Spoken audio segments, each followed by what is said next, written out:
What's happening, everybody? Welcome. Friday night, I did it another week in a row. Don't get used to it. This is just happening right now. But this week, no, they're not back in stock. No, they're not back in stock. I'm not telling you when they're coming back in stock. I'm not going to give you that. But I ended up finding myself a Stubby kit. So lucky me, they're not back in stock. Just saying that now so you know. But I have a comp either tomorrow or Sunday. I don't remember. So, regardless, I am going to put this in this Stubby kit. And then I also have a Crawlmaster V3, a Reefs 800 LP in brass. I have a cat and also a revolver. Which one is it? V3 snub nose 1800 kV. So that is what we'll be doing for sure this weekend. You know what? I think that you're right on that one. There you go. So that's the situation. So I figured I might as well update my comp truck. I need to adjust the f-stop on my camera so that everything's not so blurry except my face. So let's do all of the things. That's our plan. Happy Friday, everyone. Your boy, Chief. Let me adjust my cat butt. Got it right away. Check that off your bingo card. Let's go 2.8. And then bump up our ISO. Good enough? Good enough. It's still a little blurry, isn't it? We should probably go up a little more. How about that? 4.0.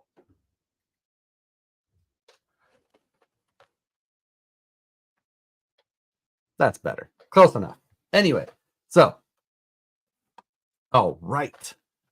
I am going to adjust this so that I can get the pop-out chat so I don't have to look so far over. Hold, please.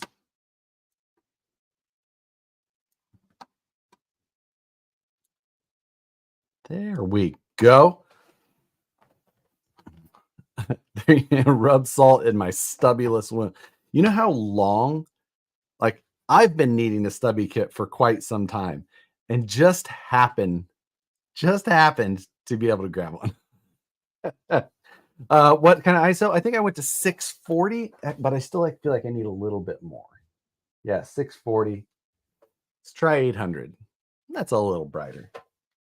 So 800, there you go. 4.0, 800, 16 millimeter Sigma lens, A6400.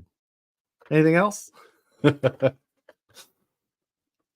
So this is the truck that I built on a Friday Night Live previously and has been my comp truck basically since. And I just never touched it. So it's got the Moose Jaw Moon Eyes body on it. It's a cliffhanger because it was before we released the stance. So cliffhanger body.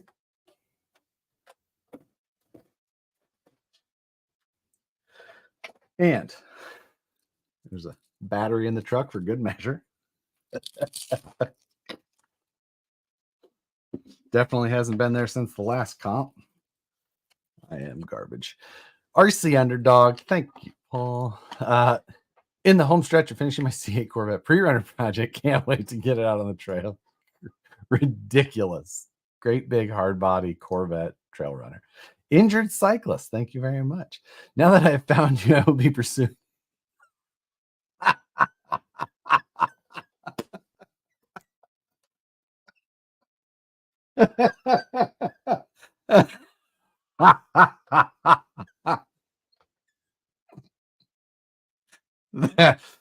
That's amazing. I was like, interesting. I never heard that. I didn't even really put together.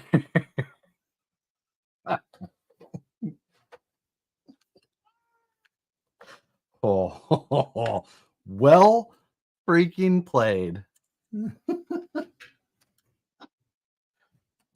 I I'm fully on board for that. That's amazing. That is amazing. All right. So tonight, being that we're going to put in a stubby, I've got to pull the servo out, the ESC. I may swap out my receiver to run my my Radio Master as well, just for good measure. So we got a good bit of work on our hands. Let's it's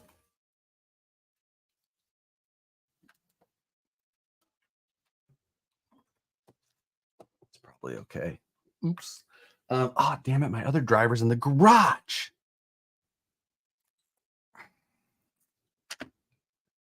Okay. How far can we get without needing that? Let's see. We'll first pull this transmission out.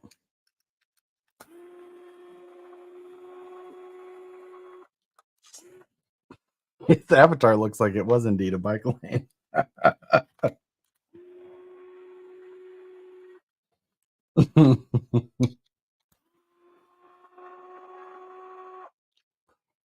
Josh, I'm heading to my local hobby shop. Will 8331 gear set fit in the AR45 straight axle? Yes, same gear set. It's just an underdrive version, but it will fit.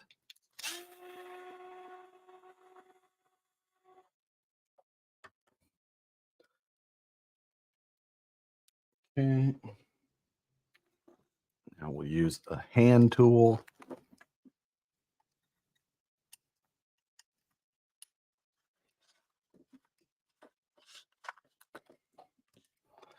Okay. Sounds like you need two, so you can leave one in the garage. Yeah, that's a brilliant idea. I don't think I need to pull that, but I do need to undo some more zip ties.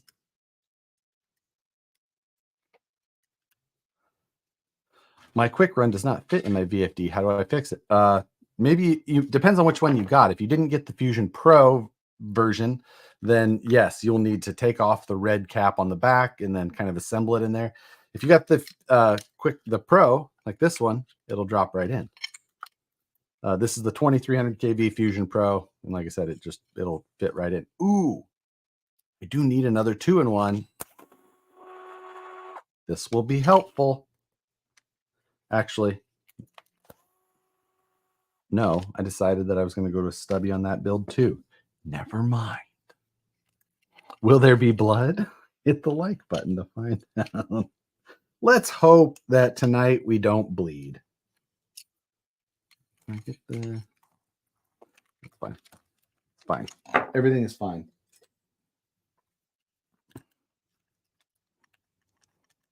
Any thoughts on how well a Holmes 380 revolver will work in the carbon? I have never ran the 380 revolver, so I can't specifically say. I just don't have a feel for what kind of power it has. I've seen, I think the deluxe guys doing it, so probably works just fine. But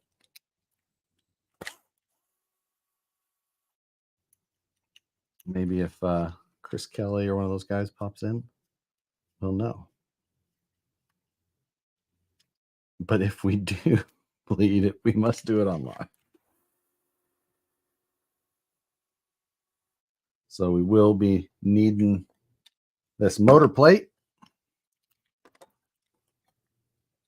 Drive shaft. Shoot. Okay. Let's pull that. Let's pull that guy.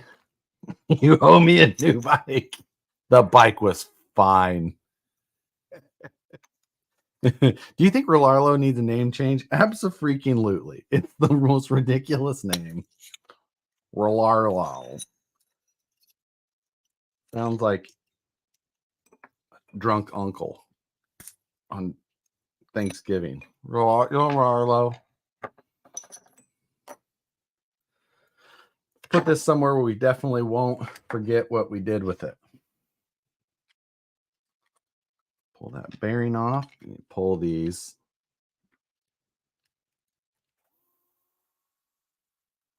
That plate.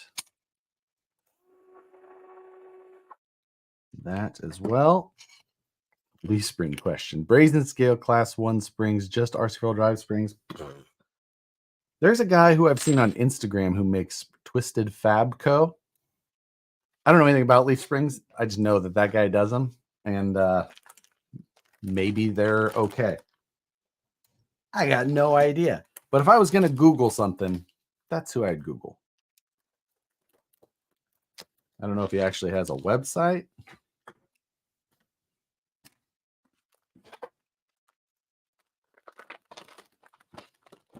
So if you're unfamiliar with what a stubby kit is, it takes the VFD transmission and it shortens it by like 30 millimeters, roughly. And that allows you to run your servo rather on top of the axle, like here. It runs behind and low. That's what we're doing. I knew I put that there. Only thing worse than the name Rolarlo is the story behind the name. Yeah, relax, warm love. No, not okay. Not okay.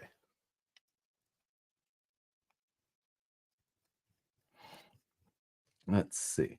Well, Robbie Bobster. Good day, Josh. I finally found time on a Saturday morning to watch live. Say hi to Nicole. I hope you guys. Yes, definitely hope to see you in September again. I will say hi to her. She's still in Kansas City currently, but she'll be back next week. All right. So the extender on the skid plate is removed. I'm going to pull off this entirely because we're not going to use that receiver anymore as long as I have more ELRS. I do have more ELRS, so we'll use that as well. Just change some shit. Seriously, does anybody know Moose Jaw, what day is this comp? Do you know? I need to know if I need to have this done 100% tonight, or if we can kind of, be like, yeah, we got pretty far. We did okay. Can you run the motor without the stubby kit? You absolutely could. Yeah, there'd be no issue with that at all. You just have to run it if you run a stubby kit. Big difference. The comp was today. Thanks, DK. You're very helpful.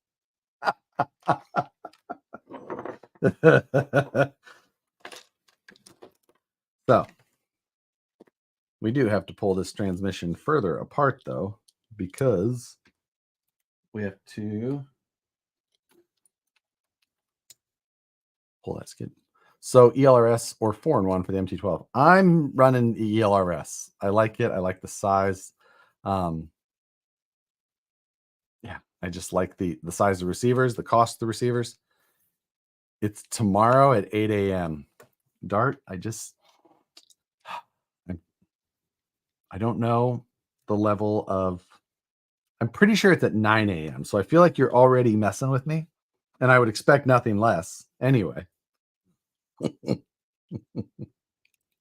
So, I actually have to disassemble it because I need that inside screw to leave as well.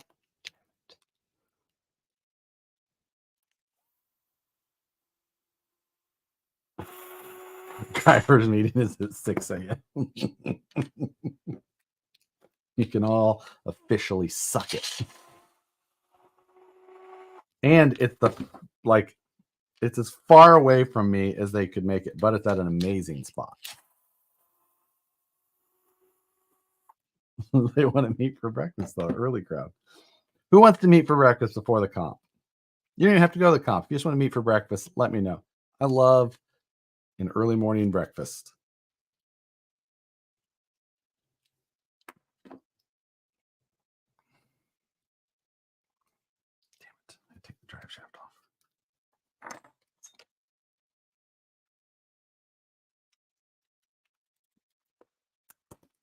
Tomorrow, 9 a.m. Damn it. Thank you.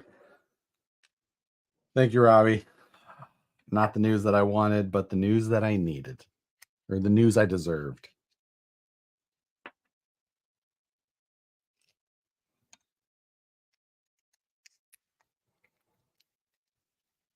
$9 a.m. God. Early morning breakfast for Josh means 5 minutes before the switch to lunch menu. Not gonna lie, I went to go grab breakfast the other day. Nicole and I ordered like we stopped serving that at 11. What? That's when? When did they take that off the all-day menu?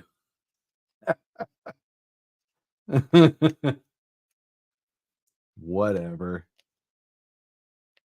Ponderosa Bridge near yes, it's an awesome spot. Filmed the launch of the VS410 Limited Black there.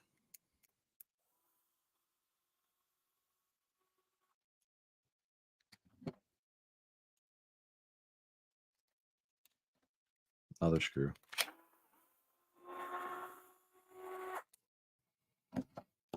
Pull that top shaft off. You really had to unscrew some stuff. Nothing hits the spot like a McDonald's McGriddle at 3 p.m. I don't know if I've ever had a McGriddle. Not that I'm opposed to McDonald's breakfast food at all.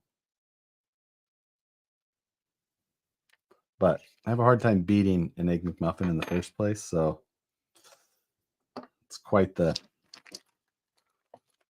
Like, Egg McMuffin may be like an all-time, like, not just like a good breakfast item, but like a top of the list item. Oh, I was like, what is this thing? Oh, it's steering link. I got it. It's been so long since I've had one of these that I forgot how it all operates together.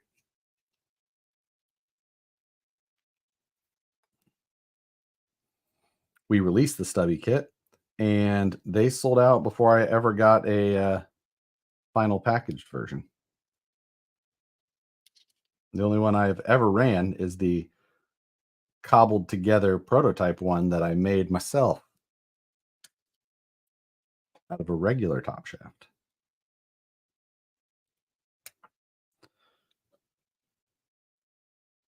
Okay. There's a substantial enough amount of grease on there to get my fingers dirty, so we're still good. Egg McMuffin is okay when you don't live in a land of good bagel shops. I mean, right. Add a stubby to the stubby.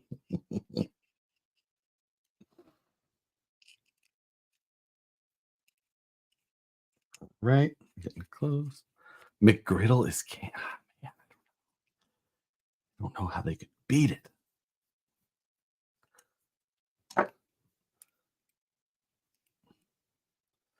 And drop in. Oh, don't forget the flathead.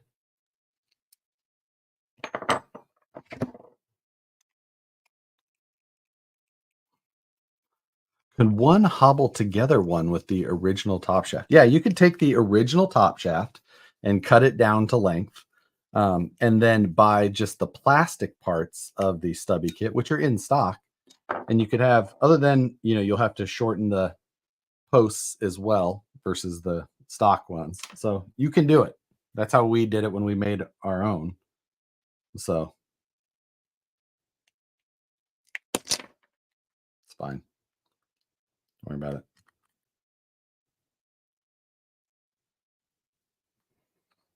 There we go.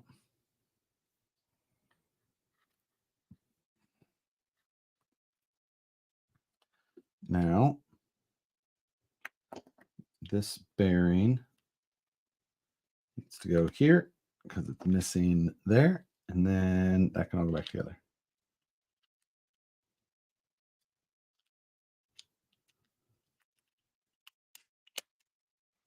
Success. We have done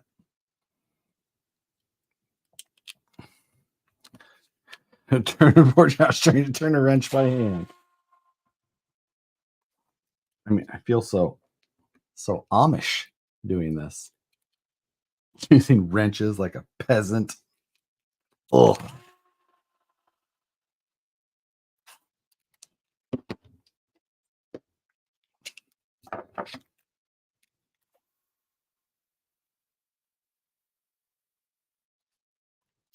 That, let's see. Or just use the plastic tubes if you don't care about the, yeah, there you go. You could just use the plastic ones it comes with. You're still done. You forgot a bearing. There is a bearing right there, but I'm pretty sure it's for the motor plate. It is. There's only one bearing on the table. I know you're probably screwing with me, but it's a good time to check. Yes.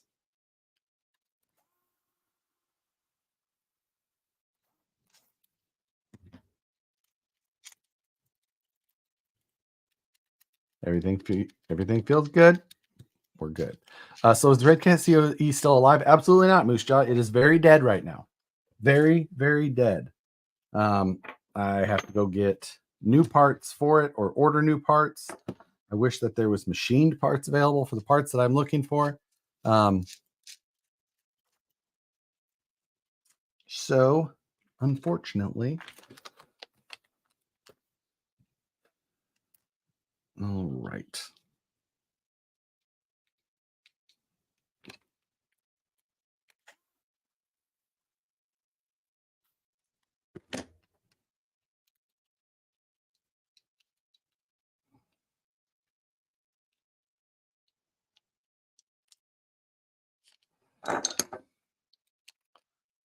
There we go. Come on. Aren't all Red Cat pinions 2-piece? Well, if it was, I turned it into like 10-piece. Turned it into a McNugget. Okay. That's on. Now, bearing. Yeah. So you aren't going to axle swap the COA? I don't think so, just because everything's so specific in that I just don't feel like it would be worth it to go through a whole axle swap process. I just don't. Like, in reality, I'm only going to drive it so many times. So I may as well just get it back up and running, get some spares, or try and see if they actually make like all machined Red Cat pieces for that. I didn't see any on Red Cat's site, but I don't know if anybody else. Is there other companies that make like upgrade parts for Red Cat?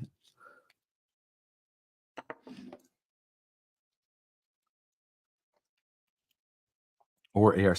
Yeah, it's just like the link geometry is so set in that thing where it all, I just get out of there. All right. Oh, we got to take the whole front of the chassis apart too. Swap out the cross braces. You didn't break the SNU streak. So far. So far, I have not. You try Vitavon? No. No. And I need a straight axle at that. But still no. Okay. That's on there. So we got to put the drive shaft back on.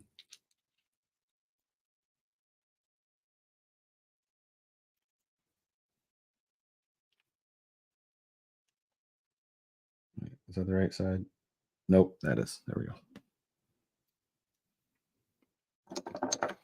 Gunner, what's going on? My Gunner, my mute logging on. What's this horse shit? I need a study. I even put it like right in the description of this video. No, it does not mean they're back. No, it does. No, I'm not telling you when. Then I opened the video that way. Just CYA. Okay. Motor. Here's the motor. No stuffs for pedaling gunner. All right. Beefy. Beefy.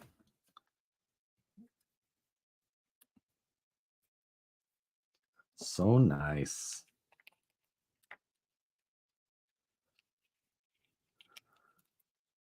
Now, what I don't know, you don't know what you don't know. And that's the truth. Where the F is my 2.5 wrench. Who stole my tools? I stole my tools. Put them in a bag for when I went to run the other thing. Okay. So we get this situated.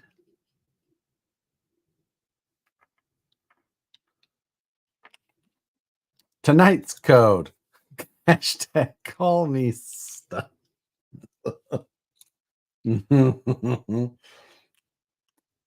So if you would like to go to satisfiedjerky.com, thank you, Dana. You can save 10% off jerky if you use that code. Hashtag call me Stubby. 10% off. You have to use the hashtag too. That's part of the code. Black market Stubby going for 125.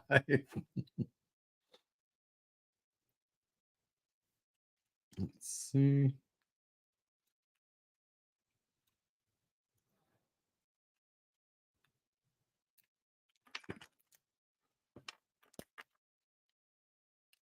Sookie is so goddamn weird. It's amazing how weird that cat is at times.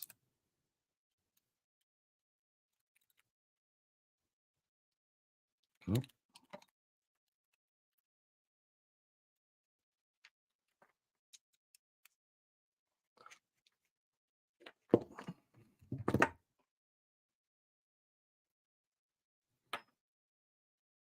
I don't need that on there, right? No.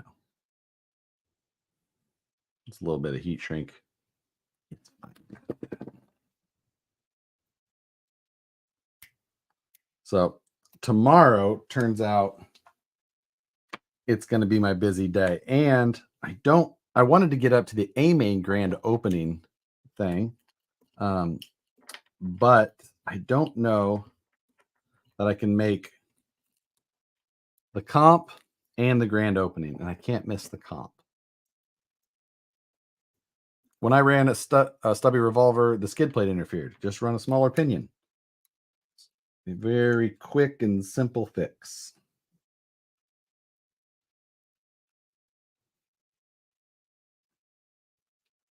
Larger motor diameters will cause that type of thing. But yeah, rather than run a spacer, just change your gearing. Like I said, it's super easy. You're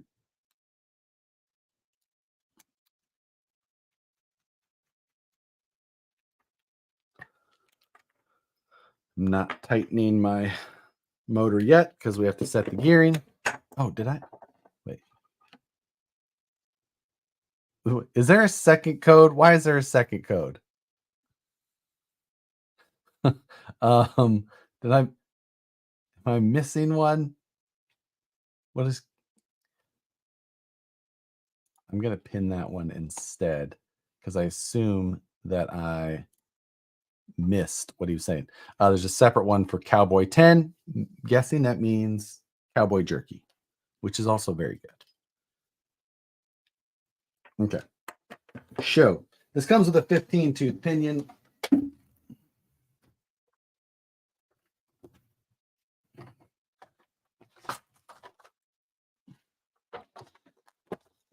Let's double check.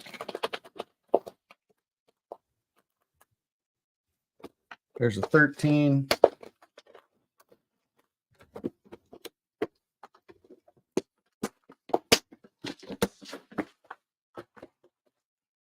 We're just going to call that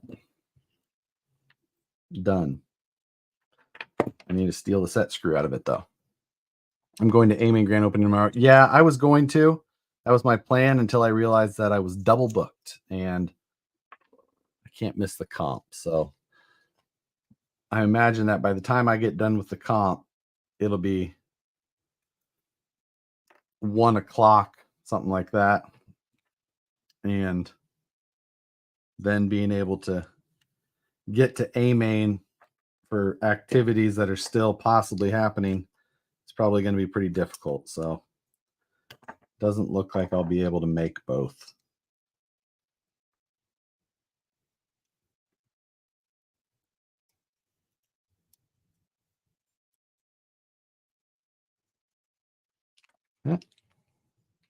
Mine comp? No. I'm not going to be able to make it to my comp by freaking DK. I'm pretty sure there's an F in that one. My work here is done. I'll watch. Thanks, Dana, for being here for the heavy lifting.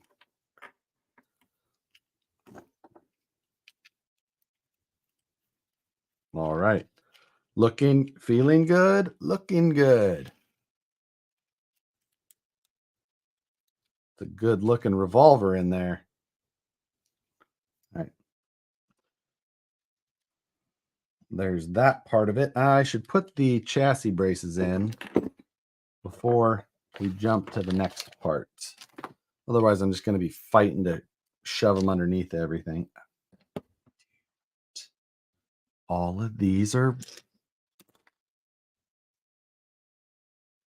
And this goes there. Yes. Use a screwdriver. Advantages of a stubby setup. So it does allow you to run the servo behind the axle and way down low. That's a big that's like one of the biggest parts of it, is being able to do that with the servo. Just pushes everything further down. The AM32 stuff is nice and smooth, so further benefit. Not that you couldn't run that without a stubby, though, like we kind of discussed. But yeah, that low servo weight, it's a big difference, taking that much weight and then putting it that much lower. You can't do that in many areas of a truck like this.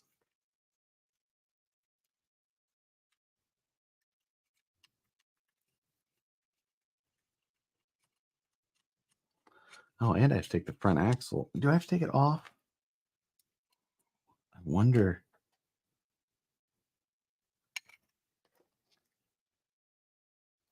I don't think I have to take it off. I think I can do it with it in place. So throw this. This is the chassis brace that you put in the place of the other individuals, and this because it moves the mounting points for the motor plate back further, just to help support everything. I did not run this initially. We just ran them with a skid plate mount only for a while. Added this later.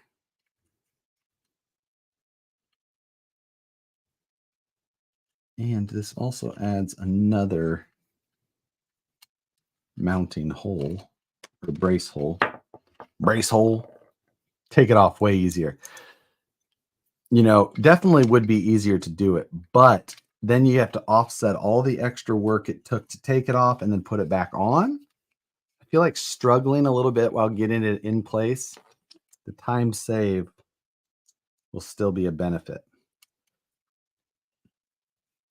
The bigger thing right now is that I should just be running and grabbing that power driver. I'm going to go do that. Give me 65 seconds.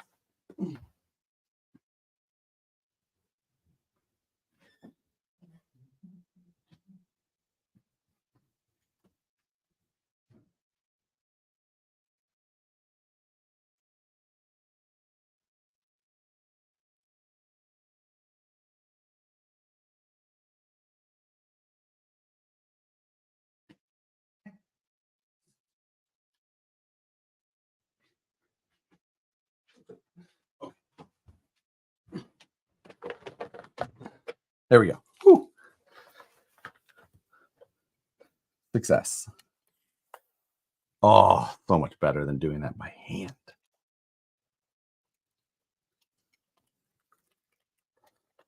Just feel classier already. That's where it's at.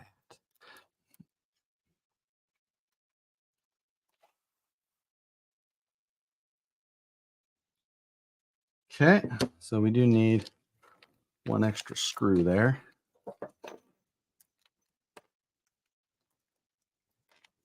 That.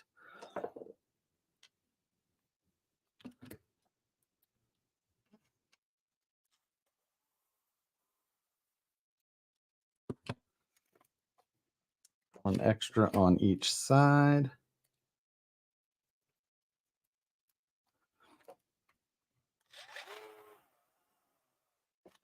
So that gets our new chassis brace put in place. It rhymes. All right.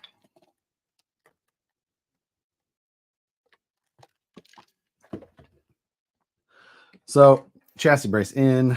Need to put the skid plate shorter skid plate extension on.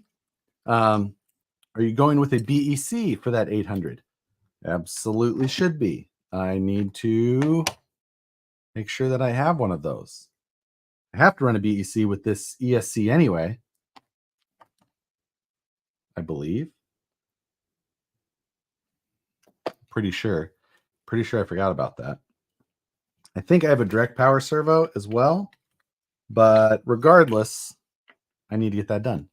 Damn, drinking coffee this late, pulling an all-nighter, I'll be fine.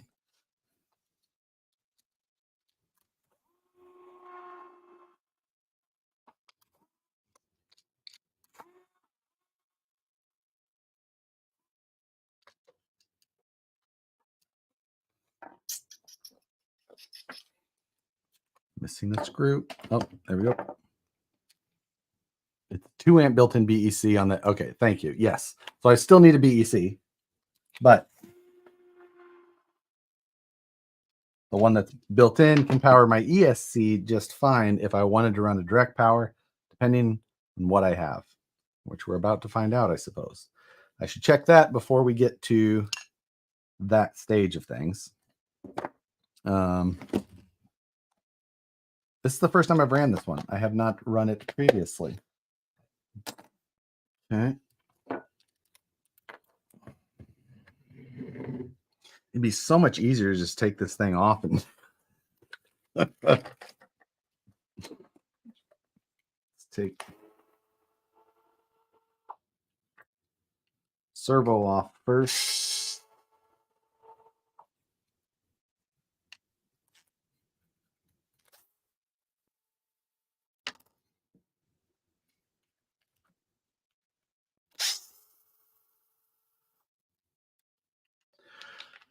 Let's see. When you run a BEC, you pull the red wire from the ESC, right? That is, yes, that's the best practice move, as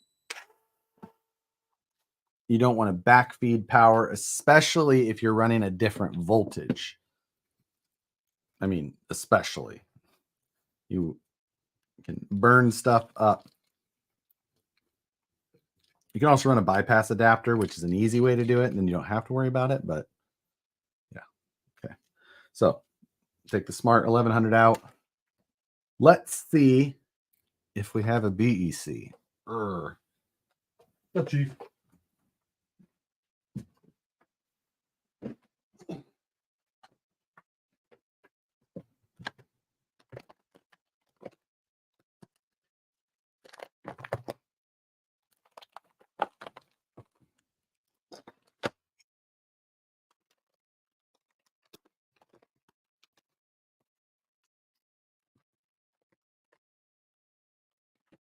Motors.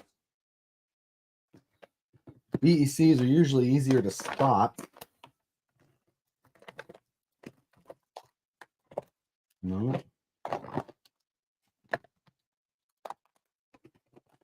Man, why do I feel like I used it recently?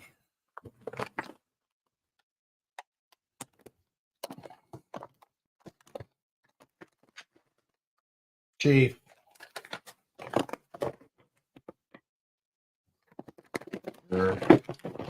Not looking good, folks.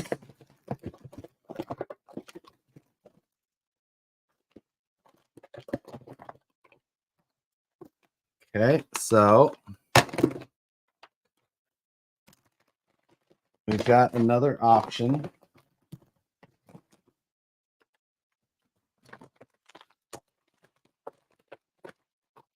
We'll go to the used part.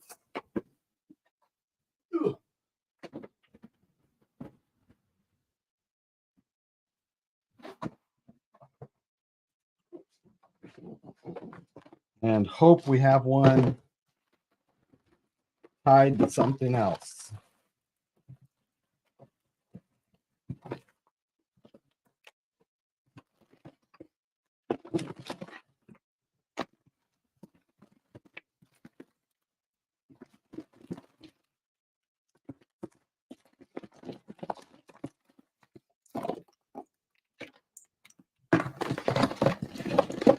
Ugh.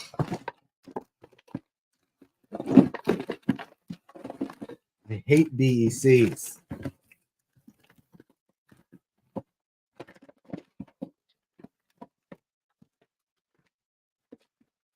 What if I just run the fusion in the just run the fusion in the truck? It's just the BEC. Black Sheep RC, thank you very much. Your Silent Assassin has a BEC. Does it have one that's... Is it powerful enough to run 800 LP? Jimmy, you like a 5 amp?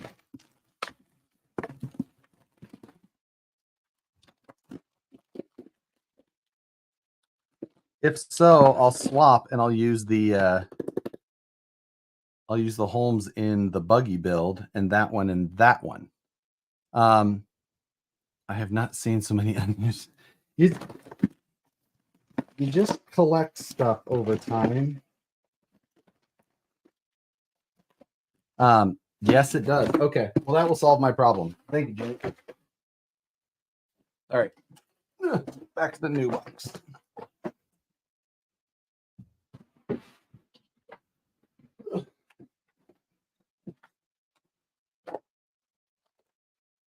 What to do with the Holmes one? Where'd the Holmes one go? There it is. Got it. Okay.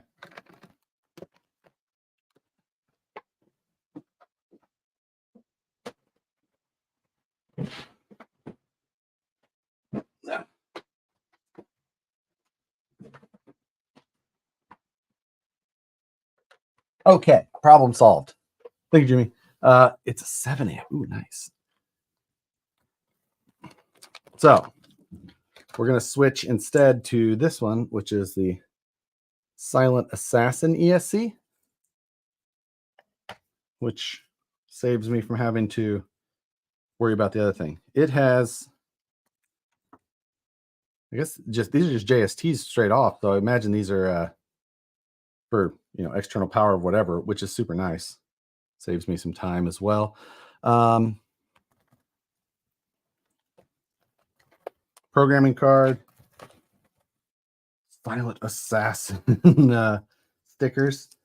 They're not black or white, so I can't put one on the toolbox. Or white. I have to put white ones on the toolbox. Okay, that's close. But that saves me some work. Thick. Thank you for that. Really, please don't sell your soul to Traxxas. I like Traxxas cars. I have a number of Traxxas. So yeah, no Chrome SUV2 or BR minis laying around. Don't know. Raw, at least? No. BEC is set to 8.4. Excellent. We're back in business. So we got to get servo mount pulled off, link stuff done. I can get you white. My toolbox here is a black toolbox. And I don't put any stickers with any color on them. The toolbox only gets white stickers.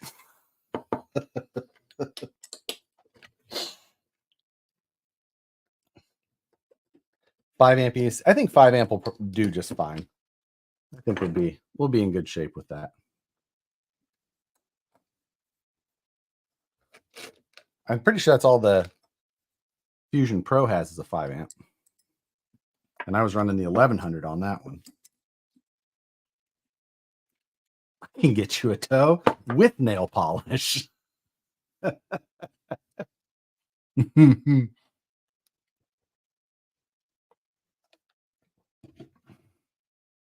Okay.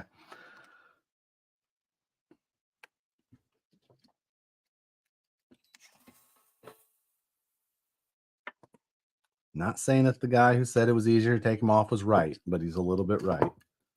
And I'm just doing it now to save myself the headache.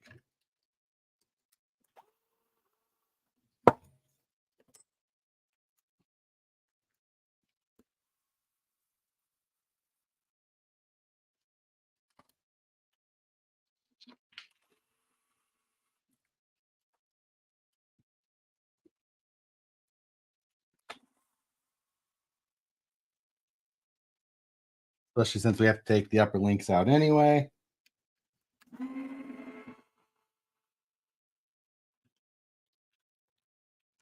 I'm running sound, loving it, paired with the Home Stubby 1800s in my that's exactly what this setup is. 1800 kV. Snub nose.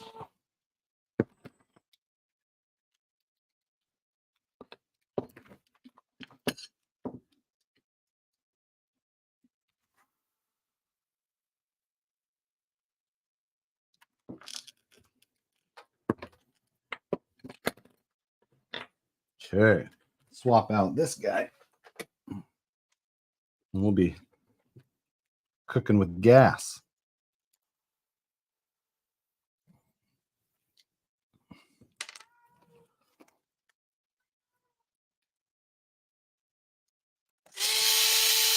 I run the Pro with an 800 plus without issue. Yeah. That said, the Pro has 6 amp BC. Okay, yeah. We'll be fine.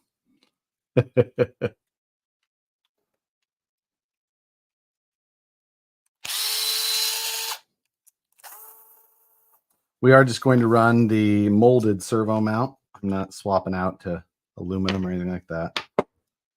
So I do have to put the little brace on, which is where? There it is.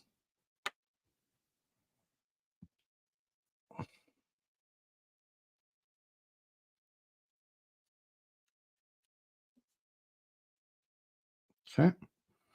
And those are flatheads. Not flatheads. Those are standard button heads.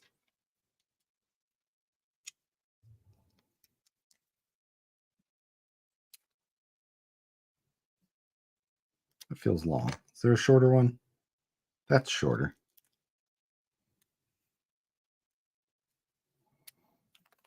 Butterfingers. Yeah, the thing is that I keep dropping and I keep catching those screws and stuff with my legs when I drop them. And every time it makes me pause slightly when I do. I'm like, oh, I catch it. And I'm like, oh, didn't stab himself again. So we're safe.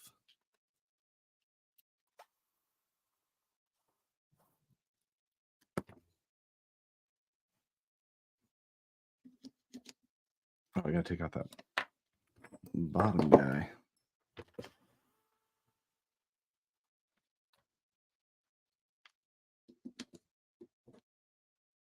That should be the longer one, I would imagine now.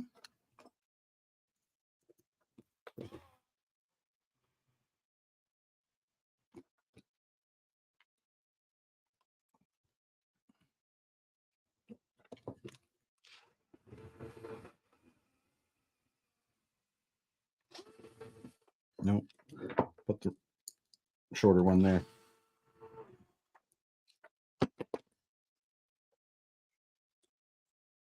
Turbo row. Thank you very much. I'd like you to put this towards an airplane. All it's going to take. That's all I'm now already convinced.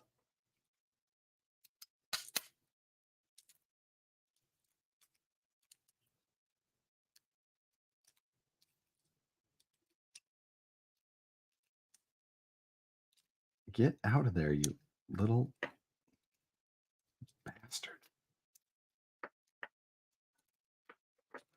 How did I even manage to do that?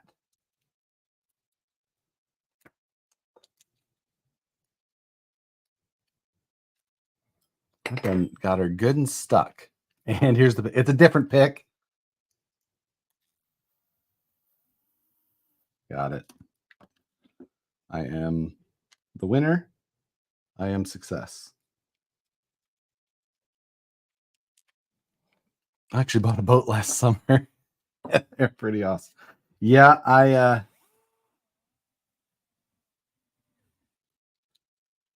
think I'm going to take the boat with me to the comp tomorrow. Not my big boat, but the jet ski. If it goes down the river, worse things have happened.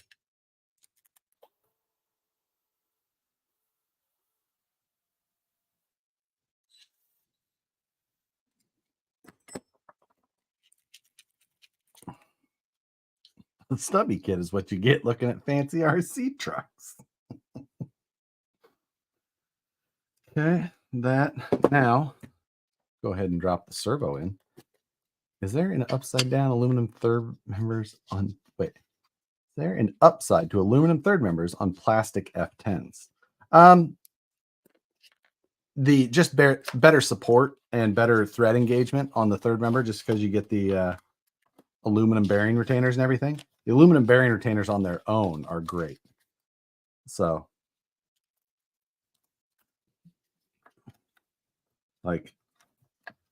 yes, there is. I would even say that the aluminum third members are one of the best upgrades.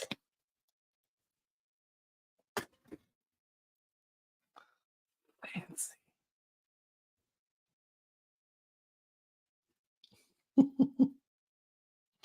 We finally get to use it. Had it here for a while, just chilling in the box.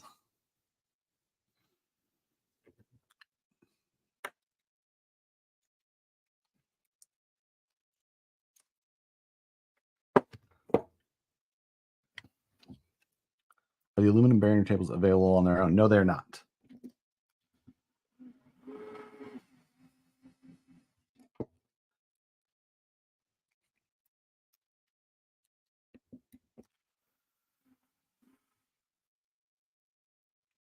Oh, you know what I didn't do is I didn't put that other.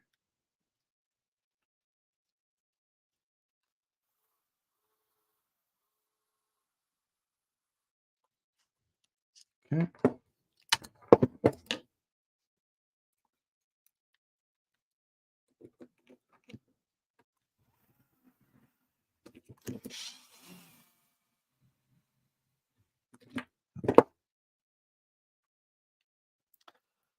I love that Ken told the video of the unsinkable boat that it sank in 2 minutes. Did not catch that one. All right, so servo's in. I am going to have to look at my servo horn situation, but I'm sure that I've got one.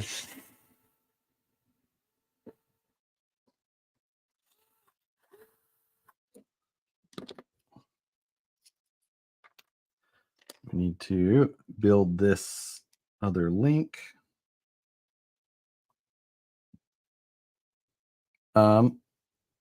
Stop. Zero said run direct power servo. That will fry. Shit.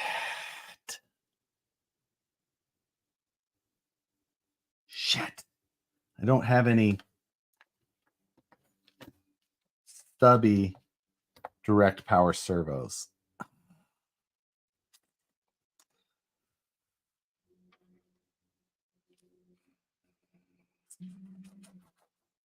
He said that'll fry?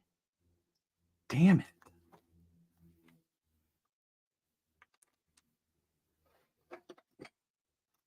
Well, That makes things more difficult. I wonder if I have a BEC somewhere. I go back to BEC. I know. Like, I want to run a Stubby servo.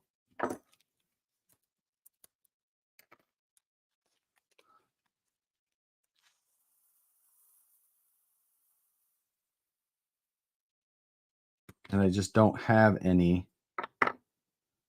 direct power stubbies here. Can use the standard size. You can. And on my other truck, the truck that I originally tested my stubby setup on, I ran a standard size servo that just hung down further, and it was fine. I did it for quite some time, but ideally I would rather just have this done now so I don't have to go back to it later. You must have a 10 BC in something that's collecting dust. That's what I'm thinking as well. Just wonder, because I just wonder what it.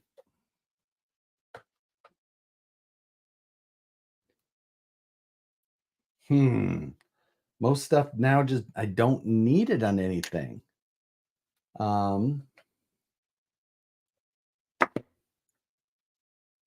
I know I bought a couple at some point. Gunner, my meat belongs to you. Listen, let me eat and I'll bring you a PC.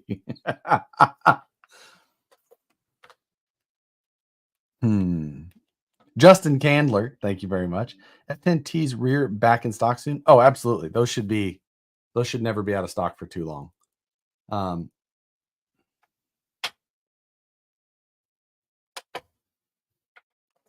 What else? Felt like I had.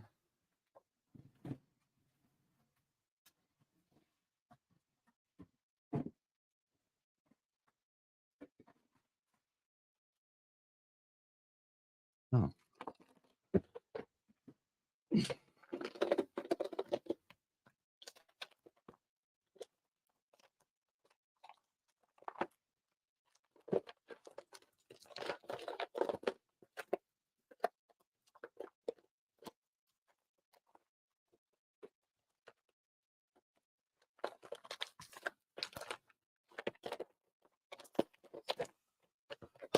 Gunner could be to the rescue. I agree.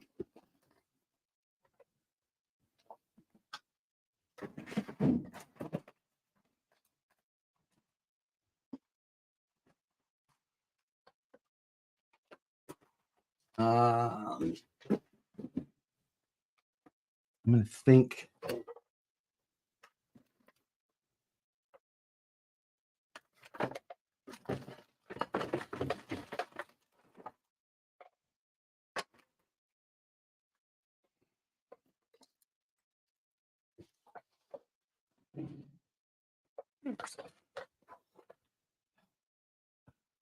If you didn't live in California, I could get you one quickly.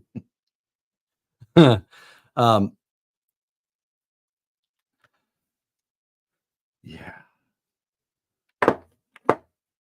Just trying to think of any other solution. DoorDash should be easy now.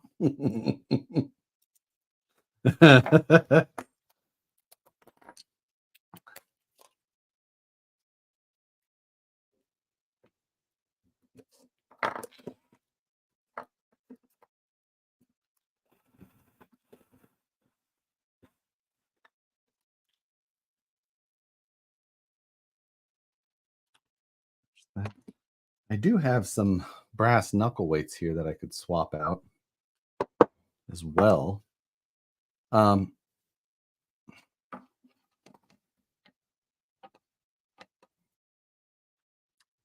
Read the product page of that ESC. It's not totally clear regarding direct power. Well, the direct power part, I was just thinking that he was saying that it won't feed it because of the amount of amperes that it would draw. Not that you would have to run direct power. You can always just use a Castle Copperhead or Mamba X until you get a BEC. You're not wrong. I mean, I just would rather have it done, and I'd rather just wire it up and be set.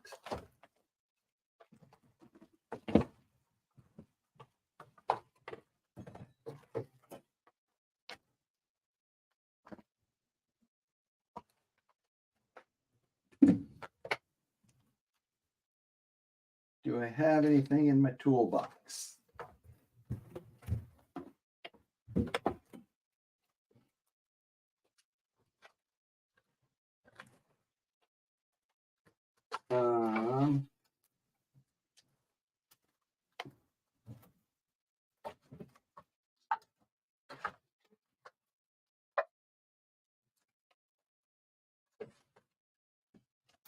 I have so many things that look like little VECs.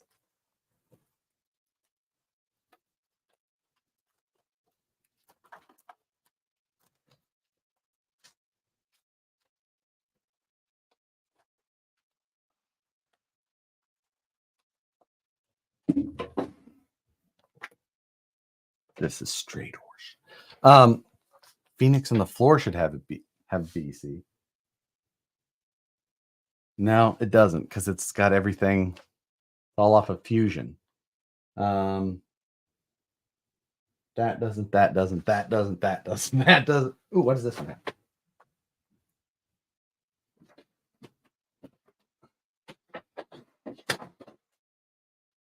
That has an axe, so no.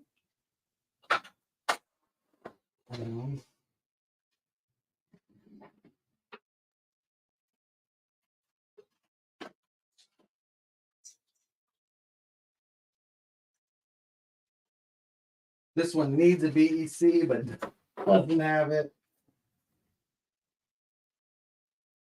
Ah, damn it.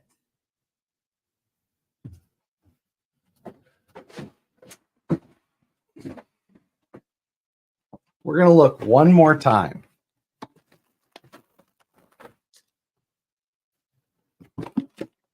I mean, they're usually pretty easy to spot being blue.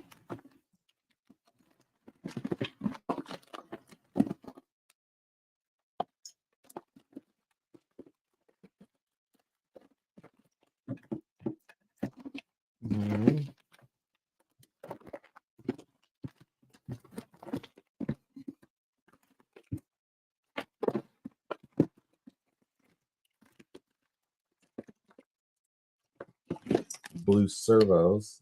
Another castle. Nothing.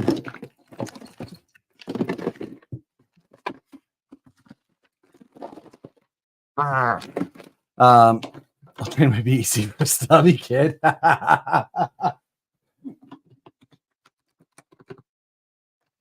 No.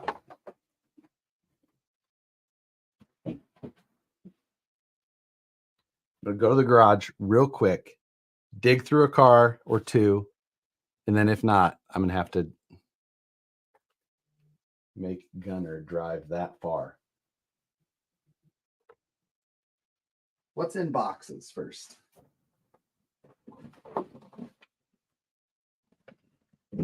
All Hot Wheels.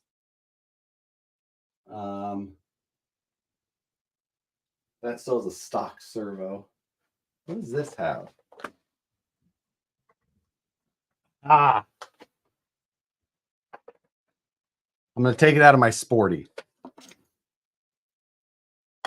I feel bad because I wired this. Oh my God, though. You're never going to guess what this Sporty has also.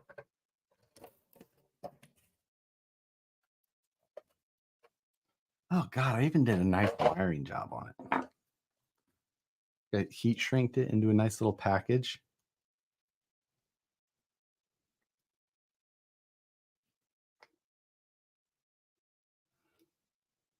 But I never did finish wiring it either. Like the ends are just bare. But yeah, it has a bat.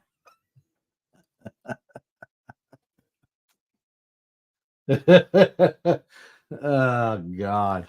I am human. I am absolutely a terrible, terrible person. I'm going to go through this weekend and evacuate everything with batteries. Everything. Promise. Okay. So the BEC issue is at least solved. I'm going to call in wellness check all those batteries. Yeah. That's a totally reasonable thing to say.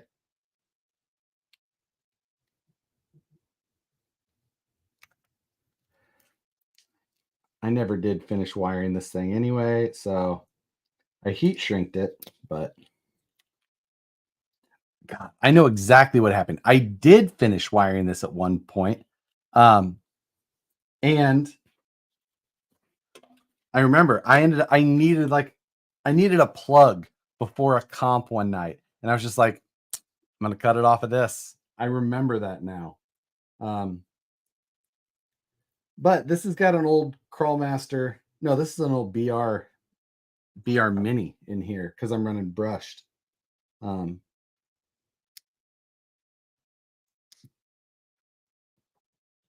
fine. We have a BEC.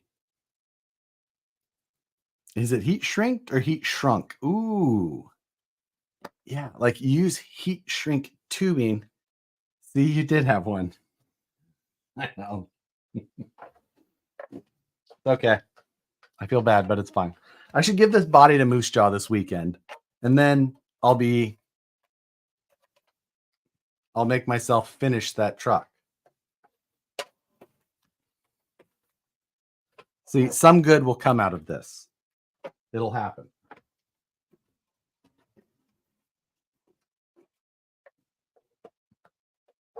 Is that a deluxe sporty? Yes, it is. It's an Asylum kit, right? Asylum? Or is that my MOA? Somebody remind me. Hi, Gunner. No word. See? Fine. I don't need the instructions. We're back on track. But now, do I run the Assassin or the V3? I was going to run that in the buggy and then the V3 in here. So maybe we'll just go back to that setup. Everything is fine.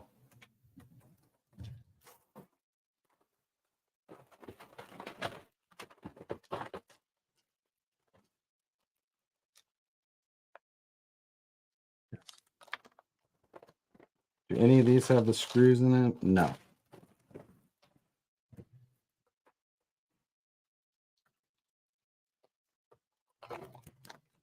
This is trash. You are correct.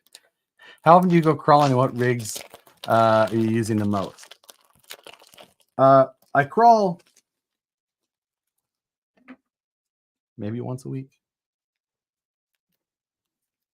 And it depends on what the occasion is.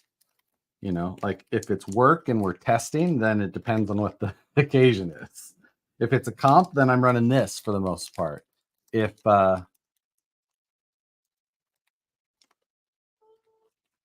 you know, it just kind of, I have lots of trucks, so it really just depends. We've got a lot. We SCX 24 comp a lot, so I drive that a lot. And get our driver out. How come when I need a battery, I don't have one? Is this a stance or a carbon? This is the carbon. This was the one I built before the stance was released. That's why I run a cliffhanger body on it, because we hadn't released the stance body yet. All right, centered the servo horn.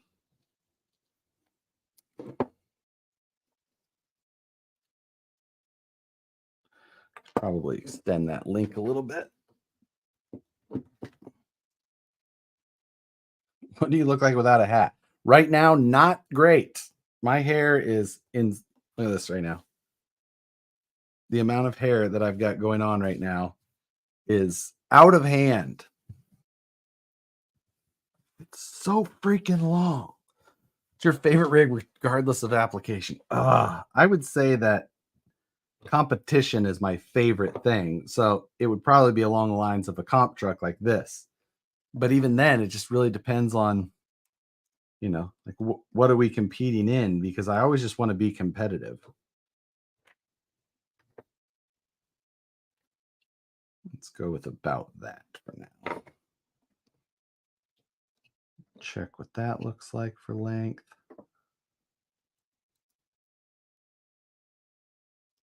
Pert near.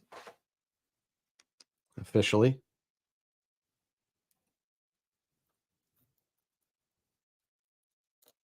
That is way too long. I think I used a servo screw somewhere else by accident. That's fine. That's too short, though. We'll just use a different one.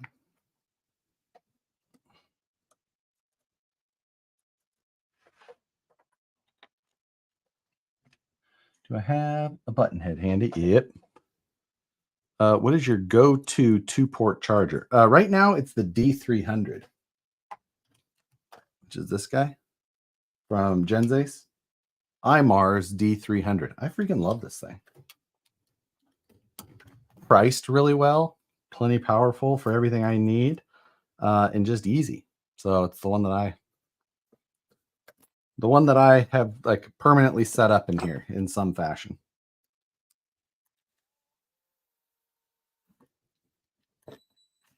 Look at me and all my hair.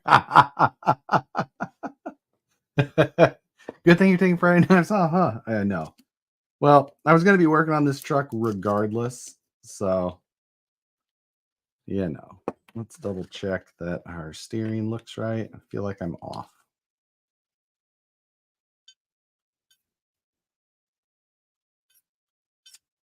Yep, I am off.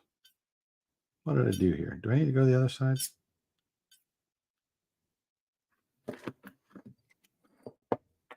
I believe that is what I did. I need to swap sides. I forgot that.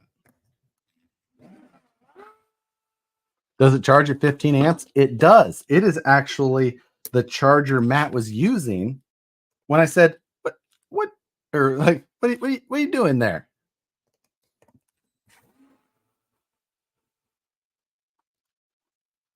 Like, I think someone, it wasn't me, someone else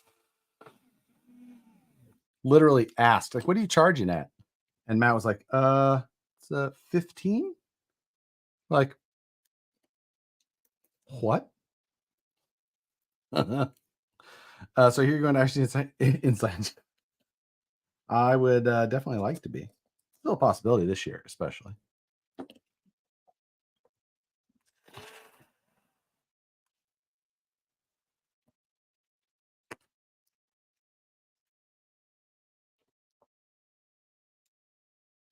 Yes, I just forgot to switch sides. Let's see.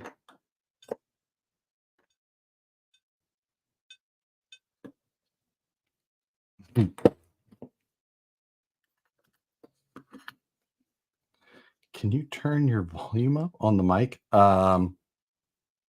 I mean, maybe I could, but no.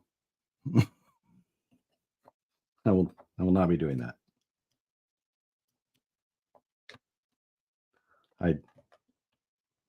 I have it set one way, and if I change it, it's to be weird for everything else, like when I record.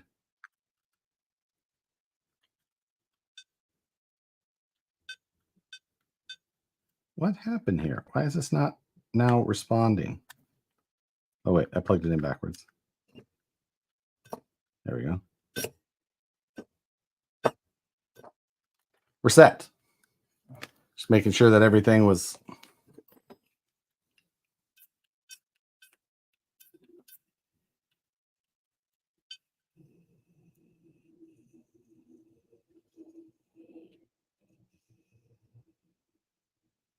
Yep, we're good.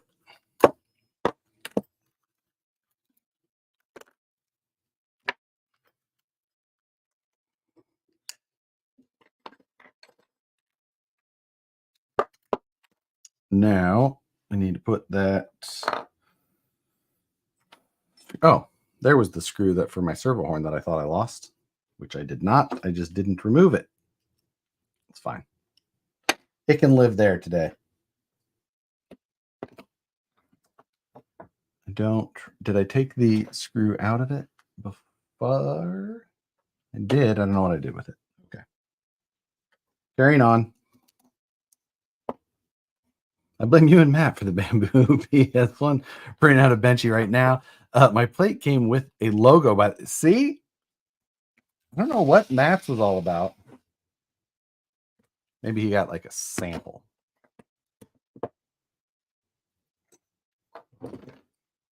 Don't touch the settings. We've been waiting 2 years for a new Sony kit.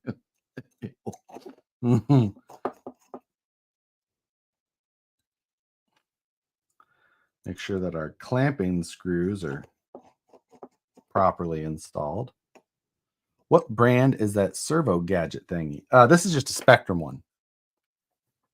The XBC 100.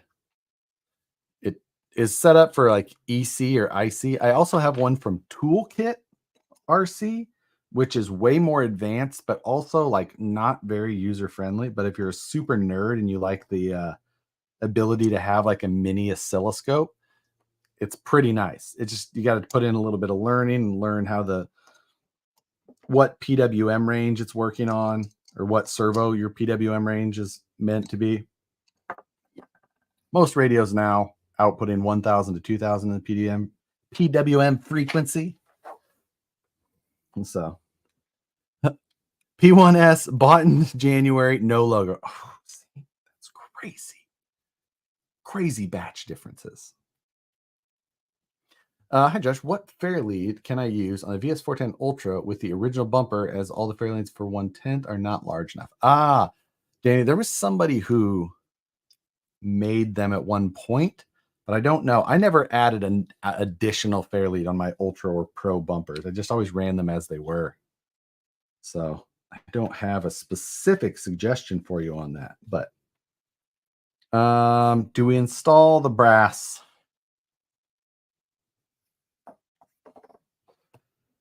I have aluminum knuckles and brass.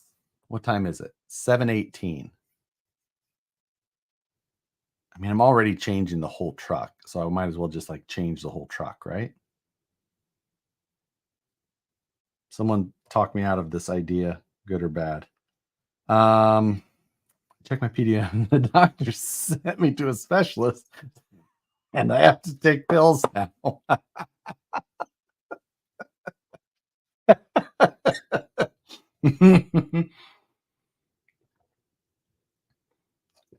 Do it.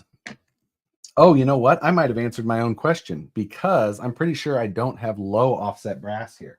I think I have. Yeah, I have standard brass here, and I'm running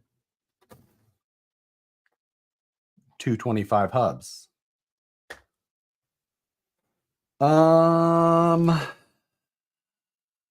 Do I stay or do I go? Nope, we're leaving it as is. You all had the wrong answer. I judge you all for that.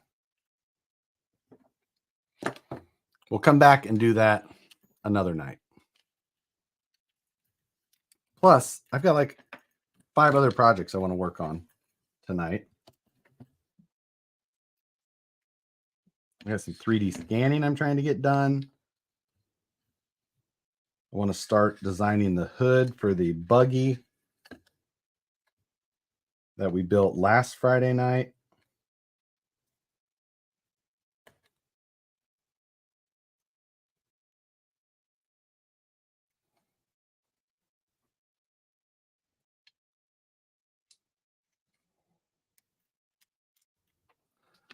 All right.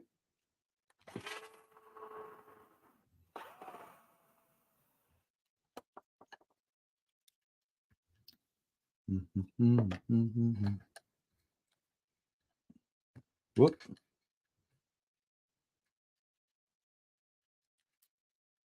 Go. Shave the bitches down. Bill, I think I'd need at least a battery change in the Dremel.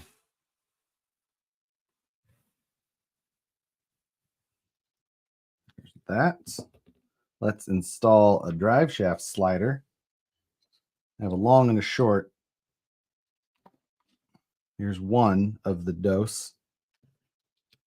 Where's the other? Did I drop it? Are you sitting on it? One of those lines from a movie that is not a memorable or noticeable line. Oh, but I say it all the time and no one ever really knows what I'm quoting. Are you sitting on it? It's from Are You Winning? Also some breakfast. So busy. Ooh, I could do some breakfast tonight.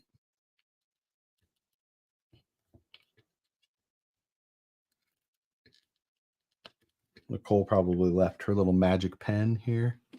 Some breakfast.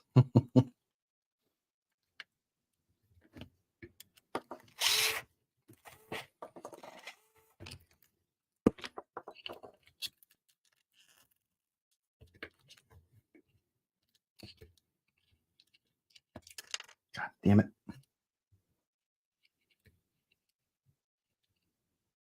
There we go.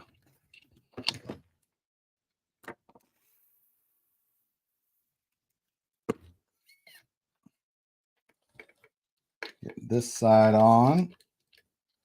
Yeah, we're going to beat.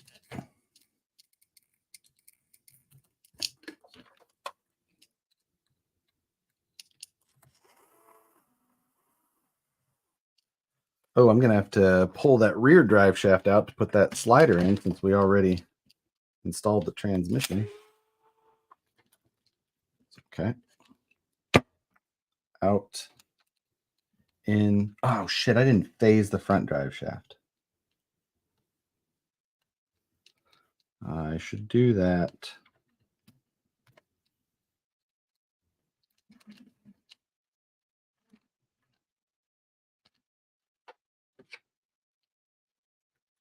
There's that. Okay. For a guy with an inventory list and no BECs, just say, dude, I know that was ridiculous. Did I get lucky? No. I was like, maybe I just get lucky and I assembled it in the way that had everything phased? No. Take it apart.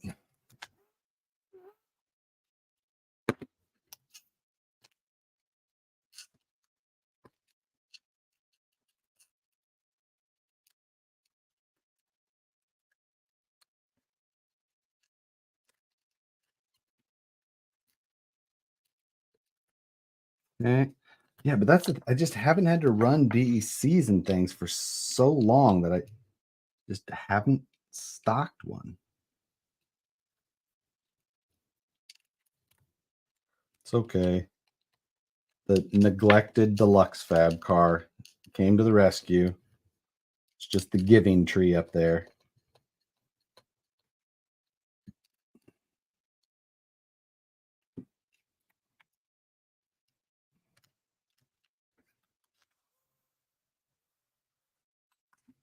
Okay.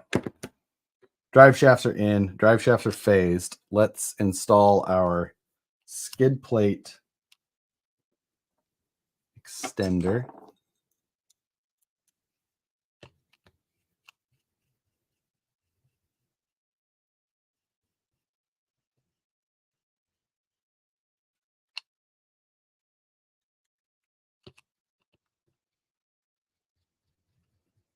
Put some incisions on.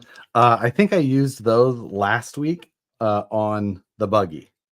Oh shit.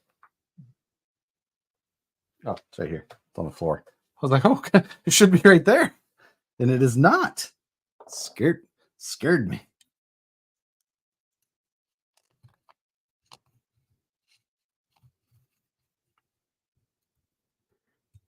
Go.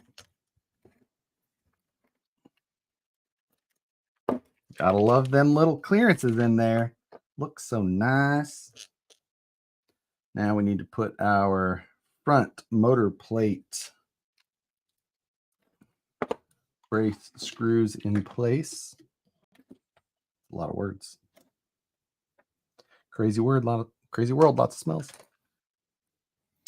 Slow Rider, what movie? It's from Orange County, Jack Black and Tom Hanks' kid. It's the he's comes home. He's like waiting for his letter from Harvard. He didn't get in. He's looking for. Are you sitting on it?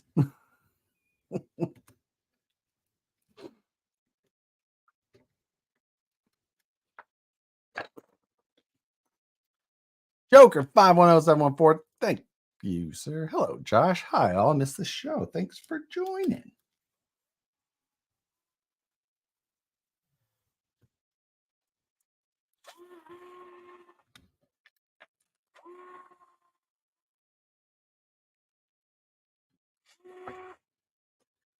Go to your home.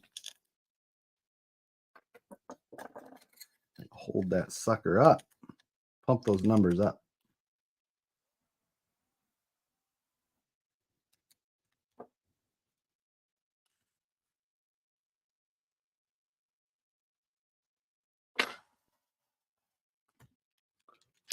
Perfection. Sporty driving next comp or what? Well, Joker, that's some bad timing with your your question there. You see, there's been an incident, and the Sporty is one step further from completion after tonight.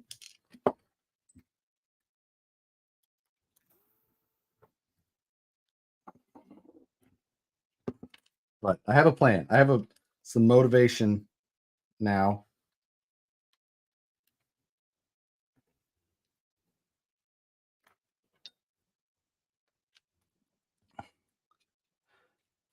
Guess the movie. You got a date Wednesday, baby. Ooh. I don't know that one. Is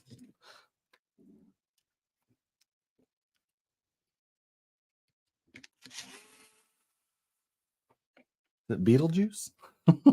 Sporty needs BC, XT60, and paint. It's XT30. Thank you. And I'm pretty sure I got the XT30s. The truck had to not work.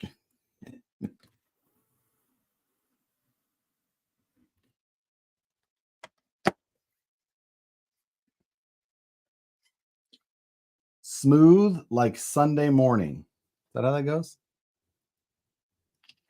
How's that saying go?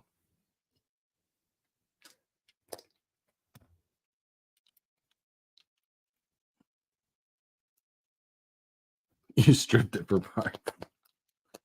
A single part.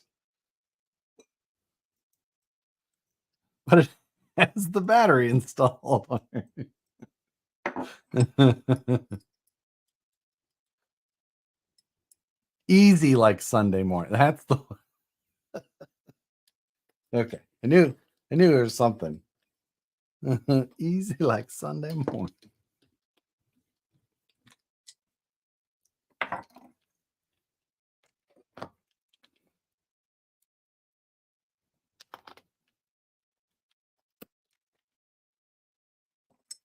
I think smooth like Sunday morning works as well. As long as you've had your brand.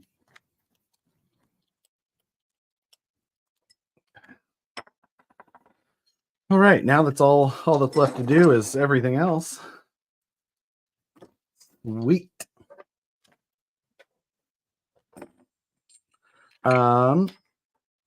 So we got the servo situation to handle. We need to make sure that our wires are routed in a way that will not cause emotional damage. Hopefully, I have some zip ties up here, up in this bridge.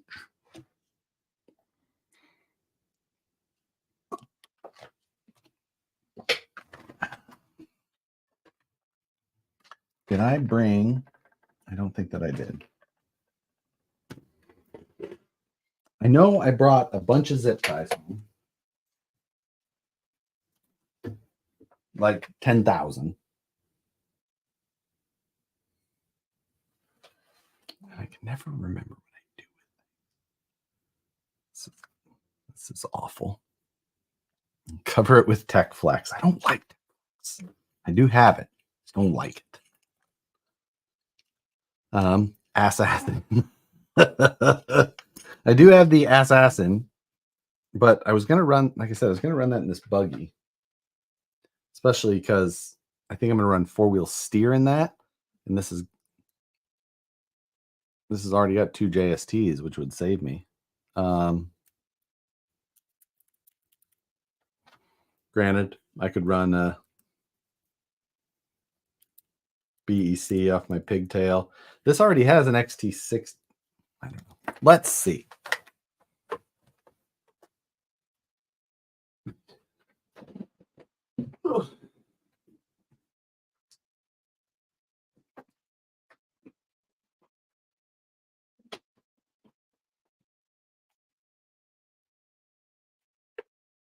I picked this up specifically for this truck, so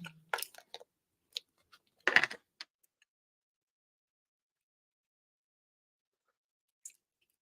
feel like this already has a JST too. All right, we're just going. I'm just going with this one. I had this one for this truck already. I'm gonna call it easy.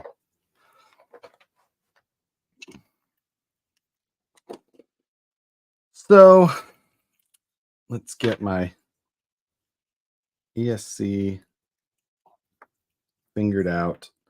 I can put a JST on my BEC. That'll take care of that. That's the little programming port, which just comes off. Right. Also, I forgot, we also have this little tray here that goes up front, and I could put I might as well install it.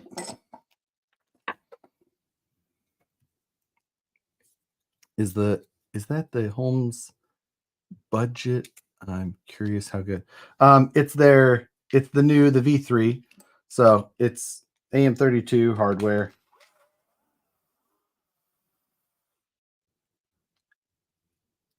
Similar hardware to some others. I guess it's got some tweaks to it.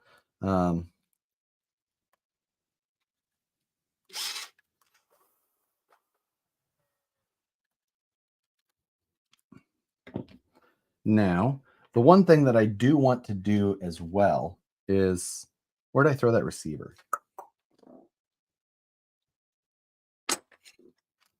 Right here. So the receiver I'm going to run is a Radio Master ELRS receiver. And it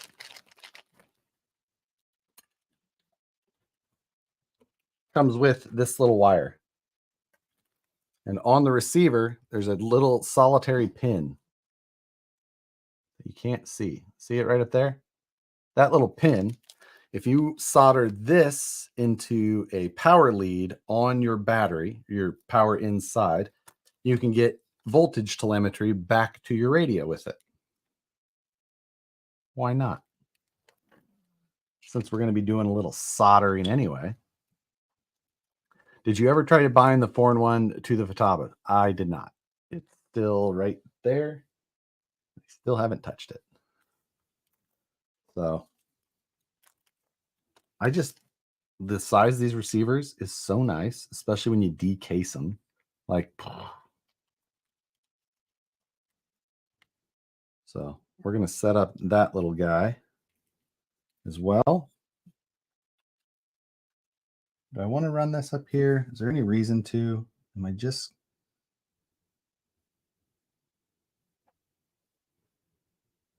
Sure. Actually, if I do that,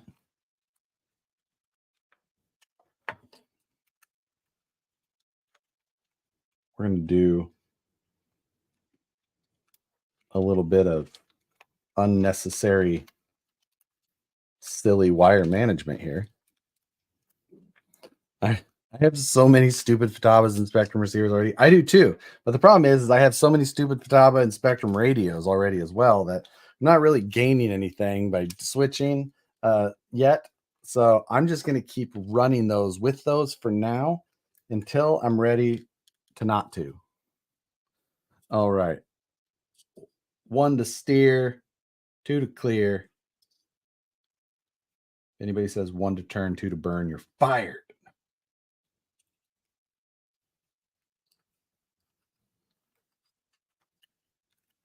It's like pronouncing a B in Tupperware. Yeah. Yes.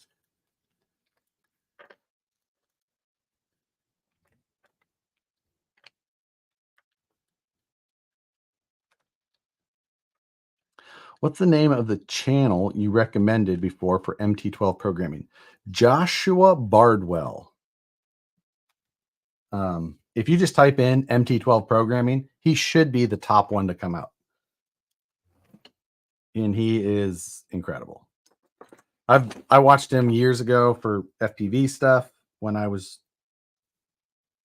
trying to be the next Michael Steele, James Steele. What's Steele's name? Is it just Mr. Steele?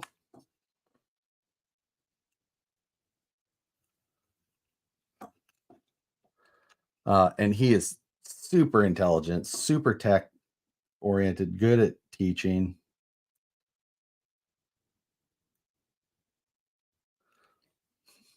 Lex Steele? Feel like those are other videos.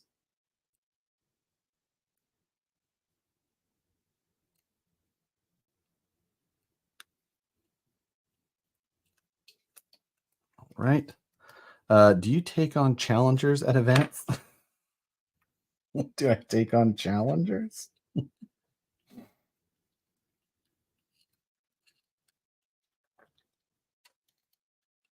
Go. Okay.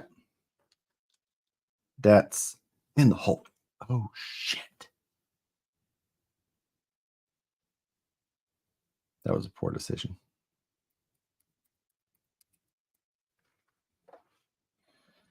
This is very short.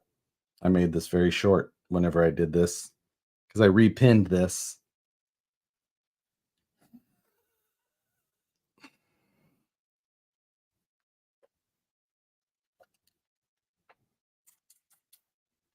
Okay. And now that is, where's it going to reach to? I can totally make that work. We're fine. We're fine.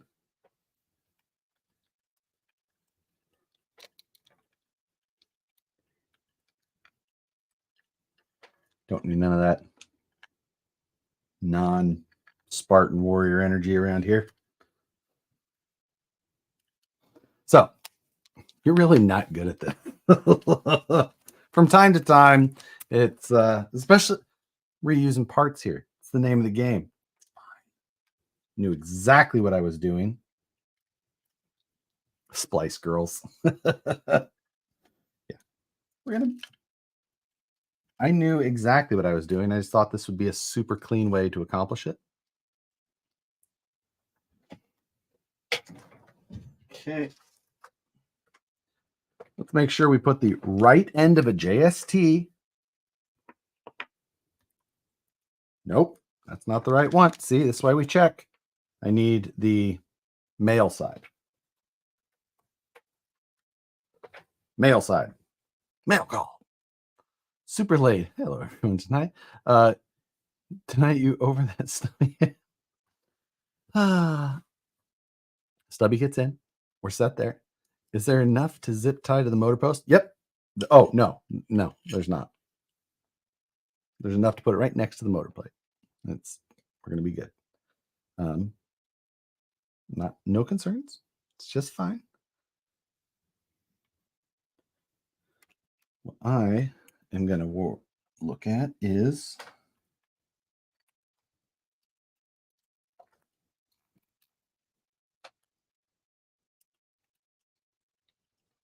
going to get that. Of course, I put it right underneath of that post.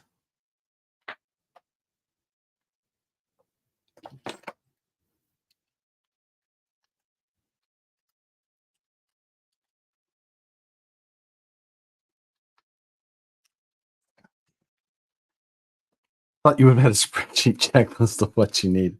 Oh,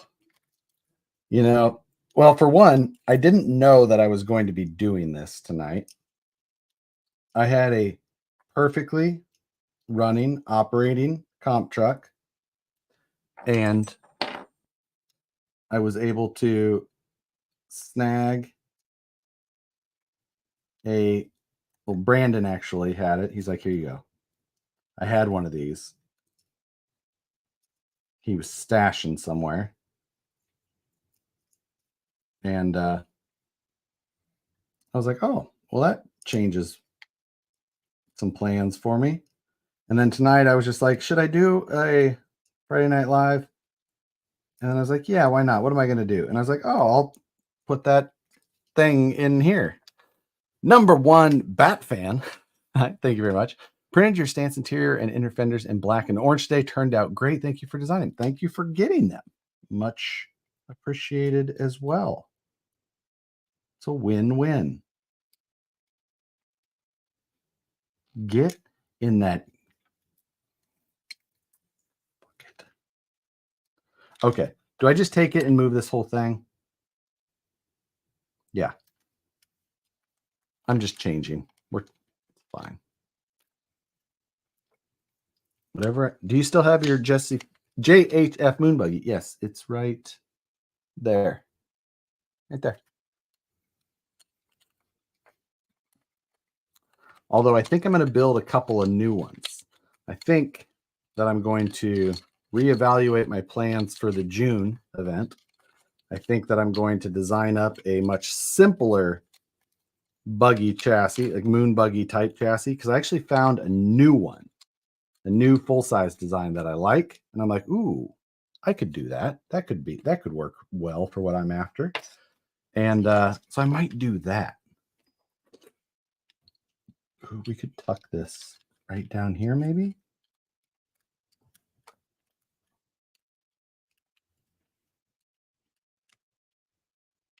I don't hate the look of that.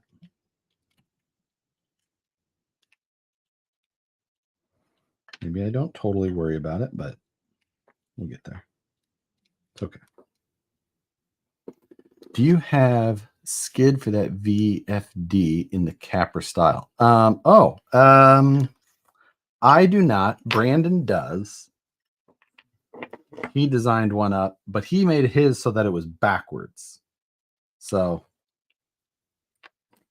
I never bothered to look at it on that. So he has a Friday Night Live to flex the amount of Stubby.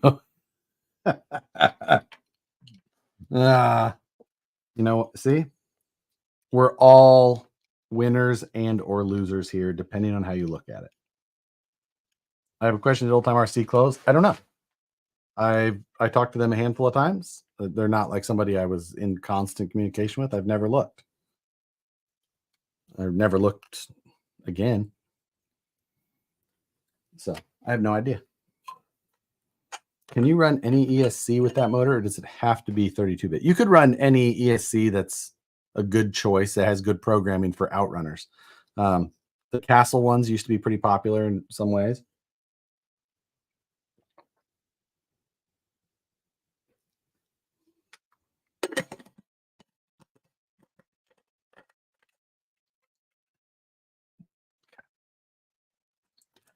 We're just fixing all of my blunders all at once, making it easy. We're just going to shove that down in there. Ooh, I have an idea for a cool little 3D printed plate. Go up, catch that, put that on top. It's going to be slick. JHF or Ty Pro Moon Buggy, 1200 or 650. I mean, I would rather own the UC Fab one myself. It just, how everything fits and feels, like it's better done. The Ty Pro stuff is nice that it's super complete, although I don't know how complete the Moon Buggy one is. So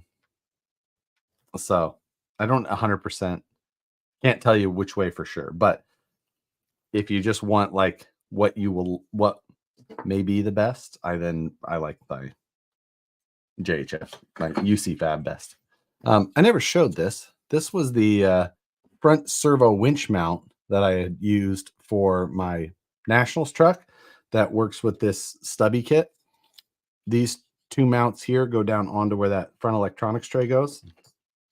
And it just sat right up in there, about like that, but low, way down with the, like this level. So yeah, I've just had that sitting on the bench here, but that was what I ran at Nationals in my comp truck. Show. Okay, we need to wire this, wire that. Why are you the way that you are? What gives you the right?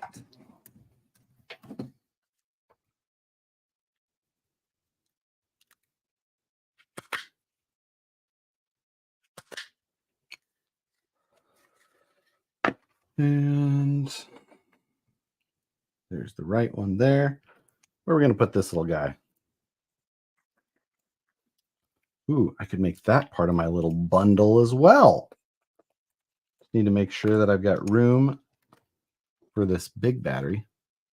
Is that on your site? Is what on my site? Oh, that piece? No, it's not. I never showed anybody this. I mean, it could be. I could easily just drop it on there if you wanted to download it. So I'll find the file. Right now it uses a carbon fiber plate on top, but that really isn't needed. I was just trying to flex. So, yeah, it's really not needed. So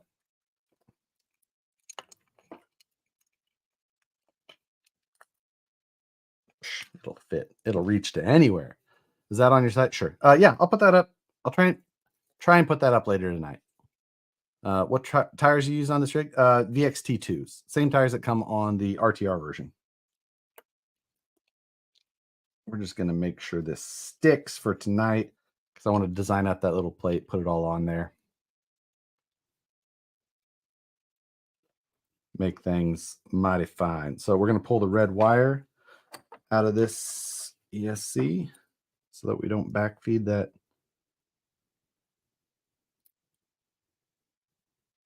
BEC voltage. Okay. We'll take care of that in a little bit. So are you really busy Saturday, Sunday available to get my... Oh, are you not coming to the comp tomorrow, Joe? Yeah.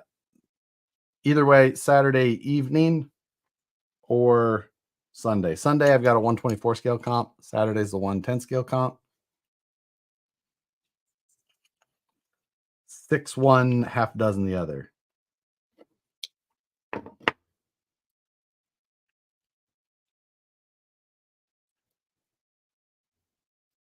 Okay, so let's do that. Let's give myself just a shred of length.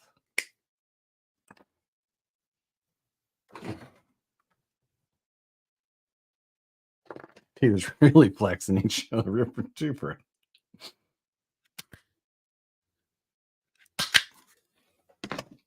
Okay.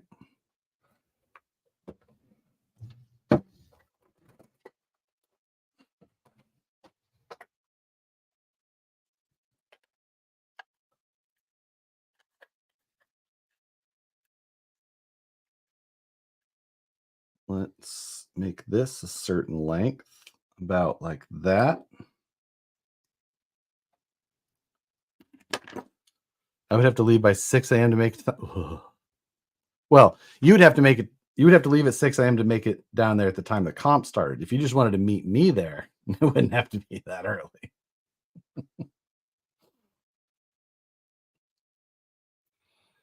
Are we going to love the new Ripper? I don't. There is no new Ripper.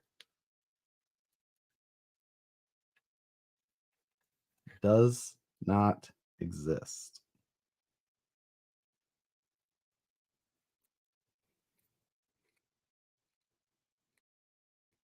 Okay. So we got that. Turn the soldering iron on. Oh, the new clear drift wheels.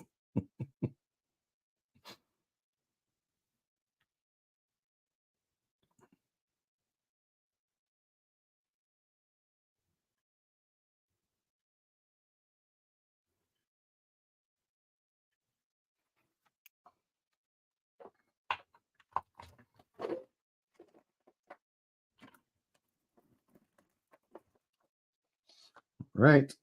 One side done. The other side. Oh, don't forget heat shrink.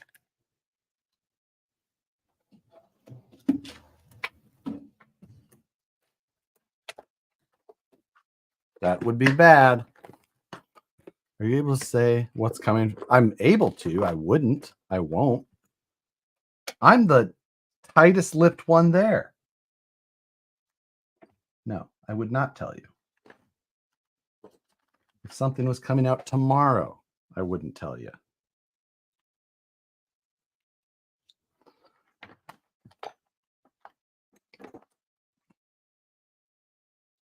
But I can tell you I've been working on the new website a lot. And I think that there'll be some things on there you guys will like with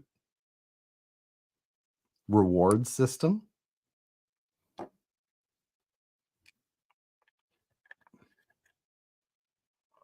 I'm not sure when that will go.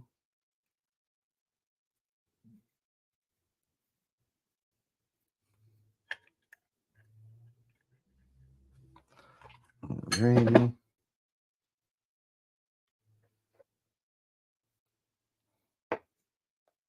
So we were friends.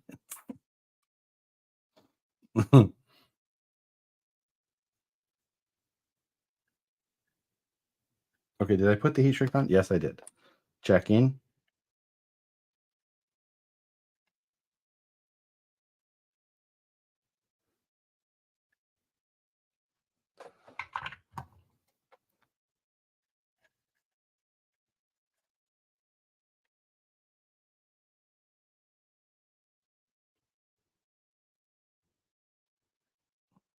There we go.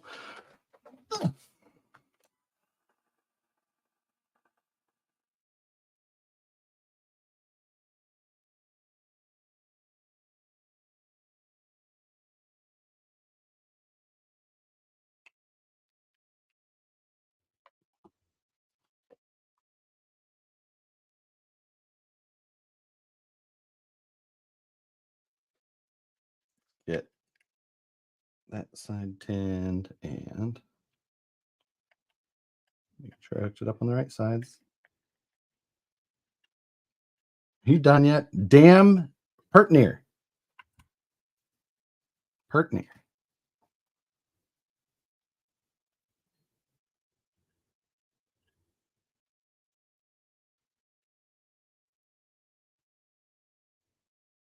Okay.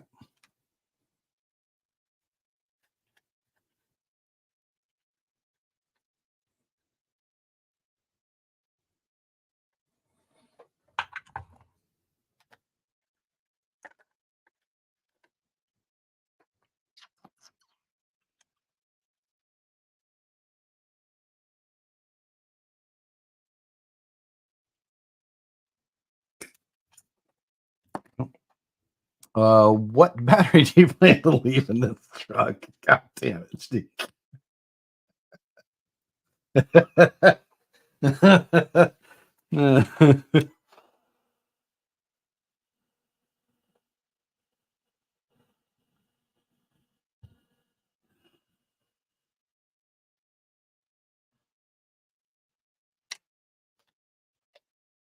So we did hook up the telemetry wire.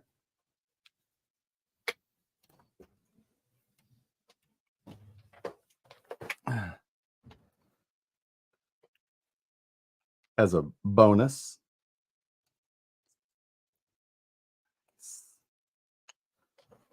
I do need to locate my zip ties.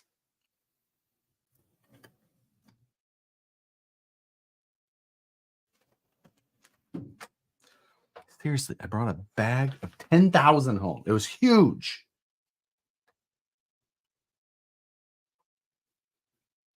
Why am I trash? Get this. Let's plug these in. Should be able to power this thing up. Where's my radio? Oh, I know where my radio is. It's in the garage. I know where my zip ties are too, probably in the garage. What do you use for noise cancellation? I can't hear the heat gun. I actually don't have any noise canceling on anymore. I used to run noise canceling, but the mic is just very directional, and I don't know. Do you get zip ties by 55-gallon drum too? Like servo horns and hubs? We gotta clean that up as well. Let's drop on a. Oh, actually, you know what? This StreamYard might have some built-in noise cancellation. I bet that that's what it is. Because I switched to StreamYard. Matt and I did some months back.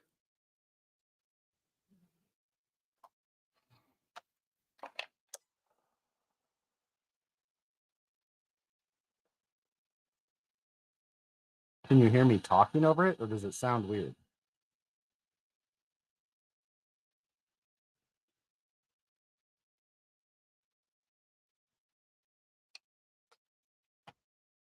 It must be built into StreamYard then. I bet that's what it is. That'll work just fine. I don't need to do anything beyond that. We can hear it while you. Oh, okay. We can hear it while you talk. That makes more sense.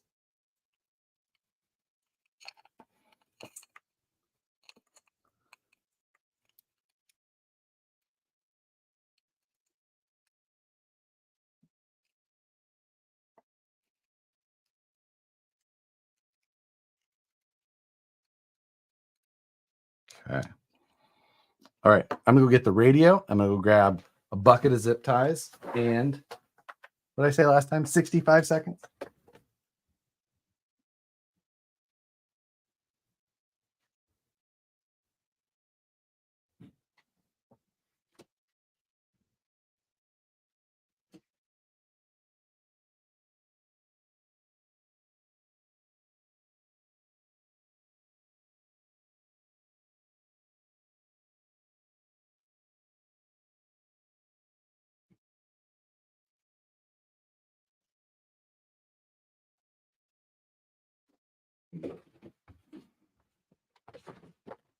Okay. Radio, zip ties. This is not the other bag. It's not the bag I was looking for.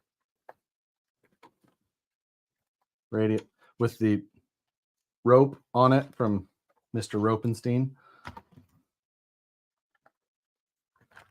Joseph R. Ropenstein.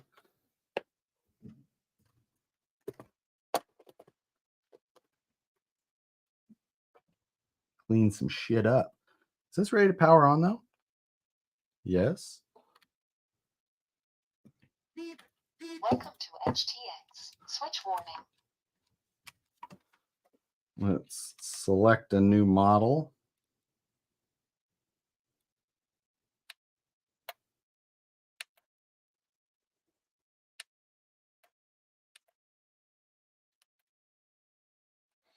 Okay. So we're on that. System Express LRS. Oh, I got to go turn on everything, don't I? Please. Are you strictly using the MT12 now? Pretty much. I mean, yeah. Set up. Let's turn our internal RF on.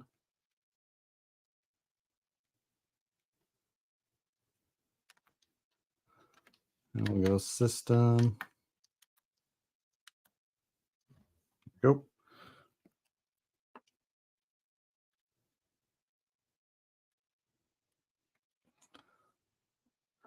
I probably got to do the whole like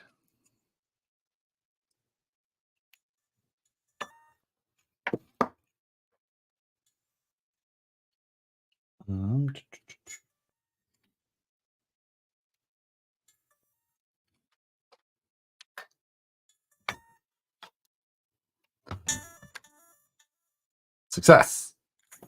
Shit. Forget every time.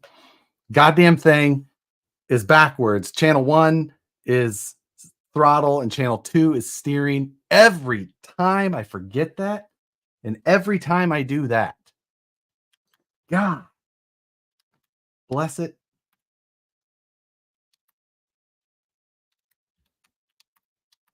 Let's go change that right now.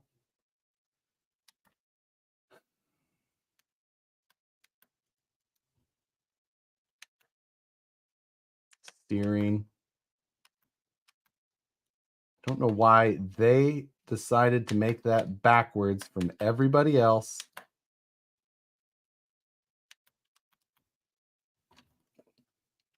Okay. Now we're right. Switched. Got it switched in there. We're back to okay.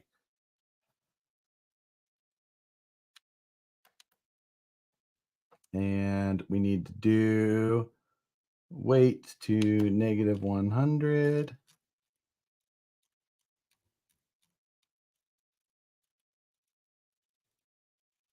Because there can't just be a reverse button.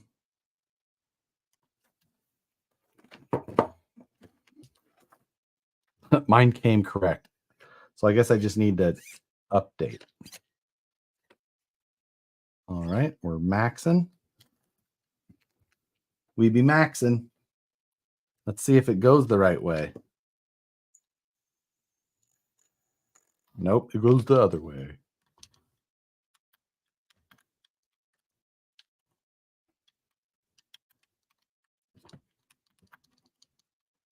You can change the default settings. The new ones are correct. That makes sense. It should be.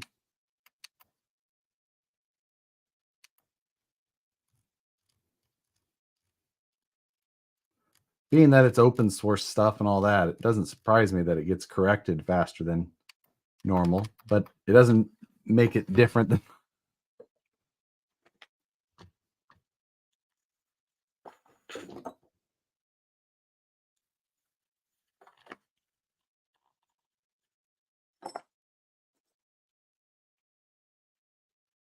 excellent. I might still be getting a little bit of rubbing on that skid plate. Just a hair. That's an easy fix. Not too concerned about that. Brian Freese, thank you very much. You designed a way to clip a battery into the rear of your Fordyce a while back, but it's not on your website.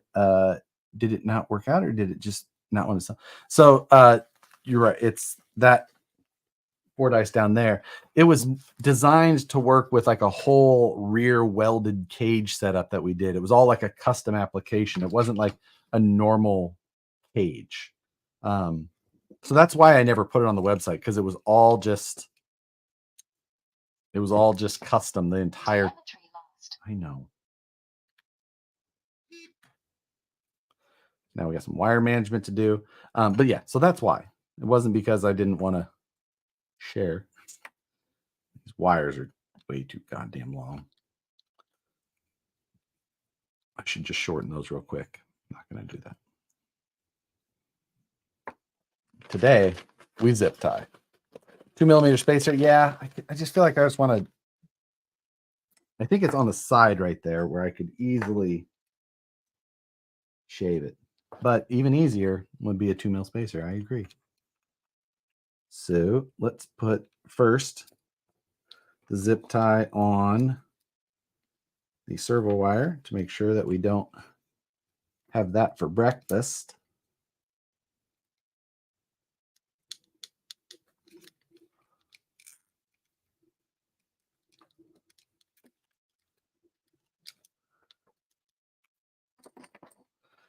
work our way back. Yep. No restriction there. The receiver's gyro, how many channels? Thanks, I might get one. The receivers they don't have a gyro in them, at least not these. There might be some other ones that do. The receivers, there's lots of channel versions. I think there's like 3, 5, 8 channel versions that you can get. But the radio is a 16 channel. So if you want 16 channels, you can actually just run 2 receivers and then the second receiver. So like even if with this one, which is a 4 channel or a 5 channel, this is a 5 channel receiver. But if I wanted to run 10 channels, I would just grab another receiver and you can Wi-Fi into it from your phone or a computer. And you just say, hey, this is not channel 1 through 5. This is channel 6 through 10. Or you could make it whatever numbers. You could make it, 12, 16, 17, and 18, like whatever you wanted. You just program it. Then you could have one receiver here and one over here, and it will just communicate to it just fine. Only one of them will have the telemetry. So you have to set whatever that is. But it's just wild configurable. And that's what I love about it. That's why I'm using a $129 radio instead of I got my 10PX the week before I got this. And I don't use my 10PX right now because of it. Because it's got such cool like functions and abilities. I love the programmability. Like I've been loyal Futaba since 2008. And I just really like this. It feels like my Futaba for $129 radio, like compared to any Fly Sky or any of those. It feels so much better. But it is the weirdest / worst thing to program. So like if you hate the idea of that, like if you ever thought Futaba was tough to program, do not buy this. Or if you thought Futaba was tough to program and like couldn't learn it, don't buy this because it's way worse.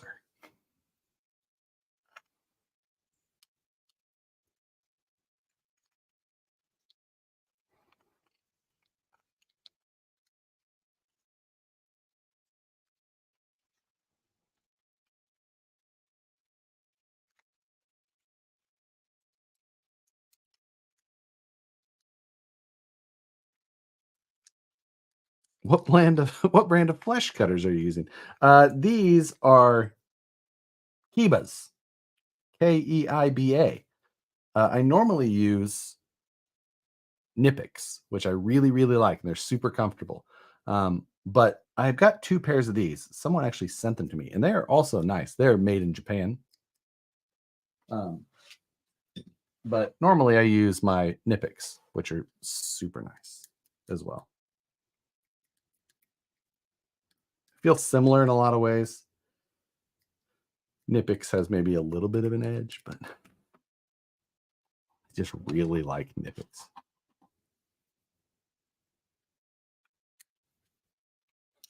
At this point, they feel about the same, but if I was buying another pair today, I'd probably buy my Nipix.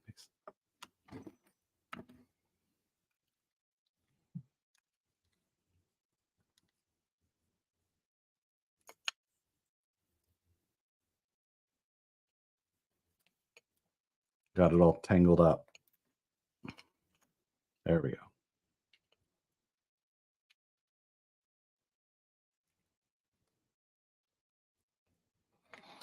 Some more double-sided tape.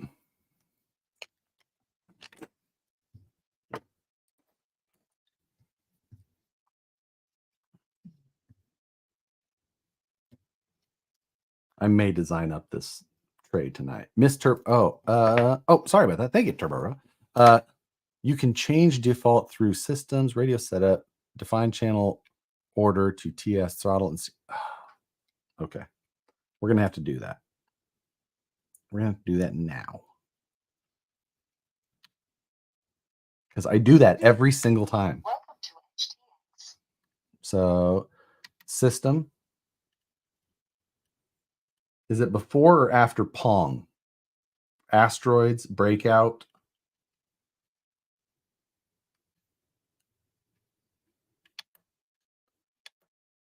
Radio setup, you said, right? Then define channel order.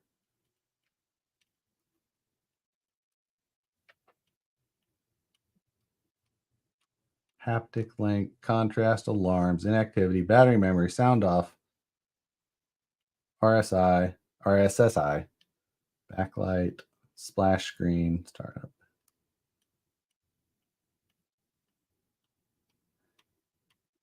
Define channel order, TS, and I want ST. Boom, done. Sick. Thank you, Turbo Row. Row. Done and doner. Had a birthday party to get some kids from, but I'm back. Hey, by the way, Lucky's RC Adventure, I located the missing box of Hot Wheels. And I forgot to bring them home this week, but I found them this week. So they have been located. They got set in the returned items area for some reason. I think they just got grabbed with other stuff and set aside. So much appreciated. And mystery solved. You can call off Scooby-Doo. And now I know your real name. Where's the cat at? Meandering, waiting to yell at me.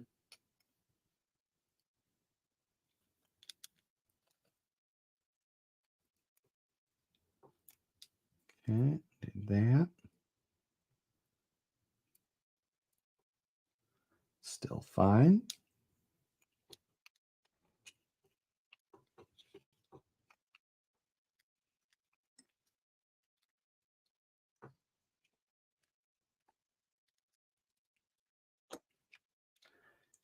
Yes, no, yes.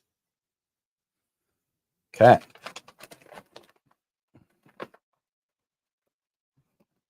I'm gonna shove.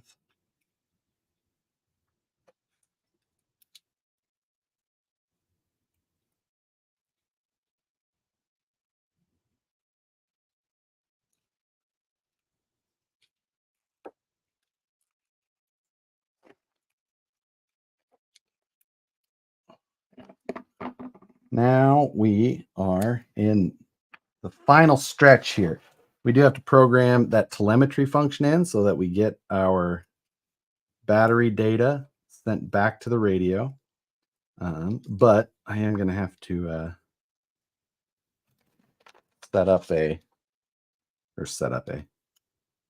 to have to look up a YouTube video on how that was accomplished quickly. I believe I just have to set up a logic switch or something like that.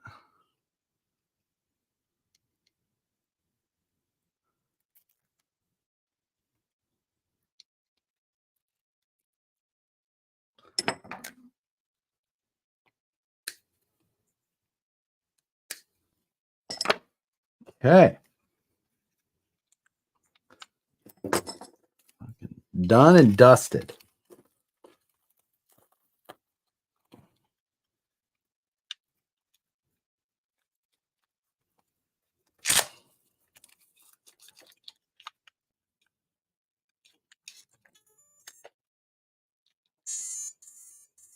I should probably name this thing on the model so I remember which one it is.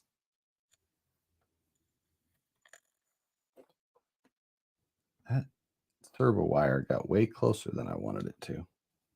We need another zip tie on that. Is your wire stripper from Nipix as well? No, it's from Mac. And I bet it's a rebrand. Yeah,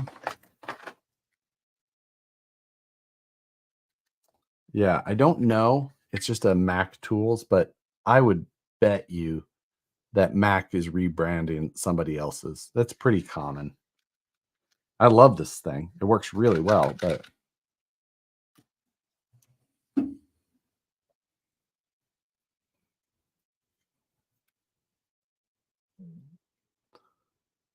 because Snap-on has them as well. Yeah, I bet it's the exact same situation. They both rebrand them from somebody else.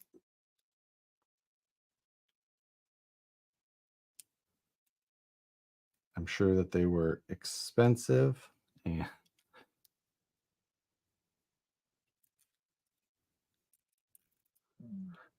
Oh, will swapping the channel order now swap all of the previous program trouble? It's a fantastic question, Bill. I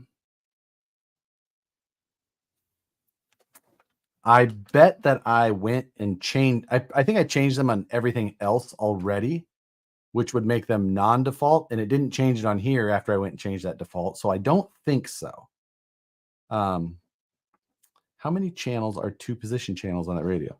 I mean, any channel can be a 2-position channel if you program it to be. This radio has nothing is unconfigurable. You can literally you could make your throttle 2-position if you wanted. Forward, on, off, on, off. Like you can do anything. It's just whatever you want. But that's also part of the problem. It will literally do whatever you want. And you also have to make it, you also have to figure out how to do what you want. 2-position channels, aka slide switches. You've got an SC down here. You've got, that's an in out, like a push button, like just a standard momentary. Then you get your trim switches, but that's about it. So, you got all these which are configurable, everything like that. I've seen you drive. Your throttle is always on or off.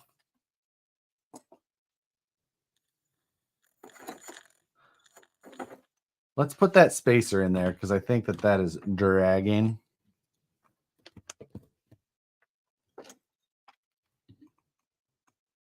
Well, first, upside down. You can tell it's fighting a little bit.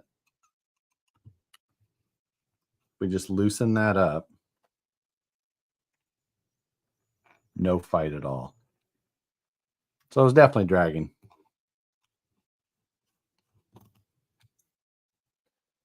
I have a box of spacers here. Coincidentally,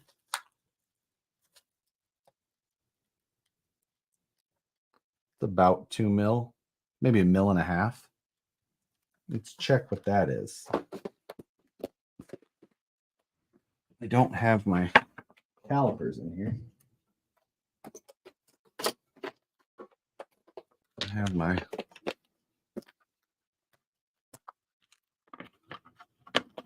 let's see if the battery's dead in this. Nope. What's it on? It's on millimeters.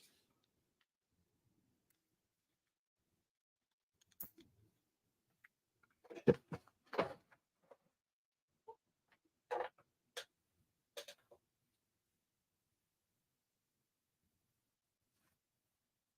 I don't know where it went.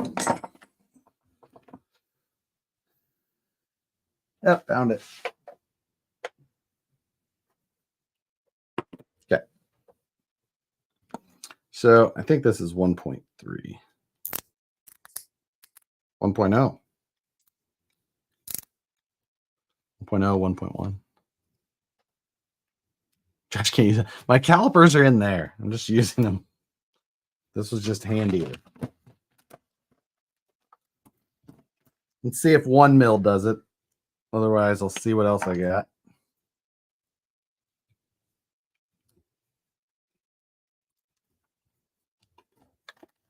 Right to jail right away. A dual stage foam for steel rings for BP wheels. Any suggestions on keeping the rings from walking side to side? The ring shouldn't walk side to side. If you're talking about the foam, it's really not usually something you can use some double-sided tape if you're super concerned. Always an option.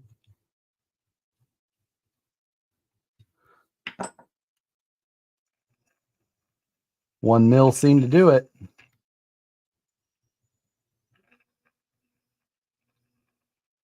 Nice and smooth.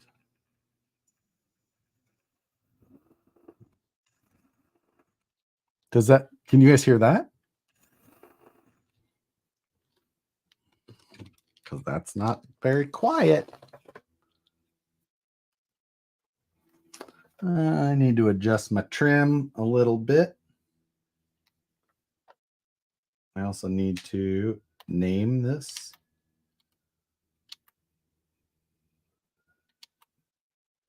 Let's see. Steering. Offset. Too far.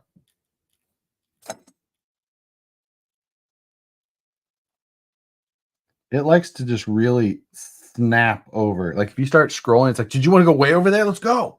And it jumps up like 50 points.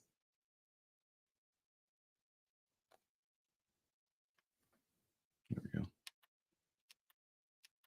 What else did I need to do? I don't remember. We're going to name it.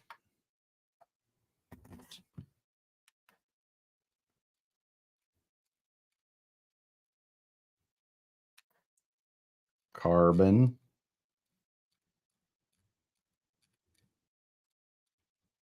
Same thing with naming. You scroll through the letters and you just scroll fast and it's like, we'll go all the way over to that side if you want.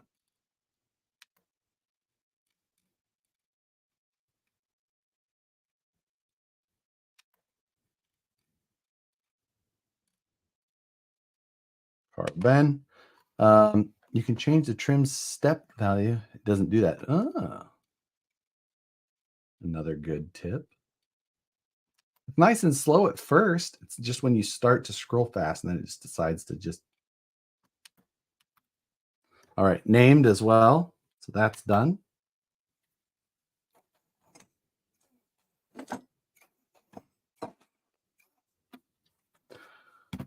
Well, that wasn't too bad.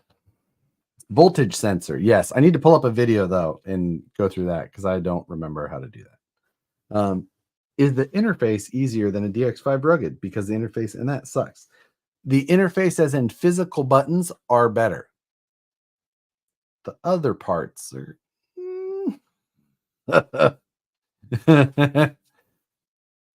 So, you know. Yeah. We got our brass servo on there now. First time I've actually ran one of those.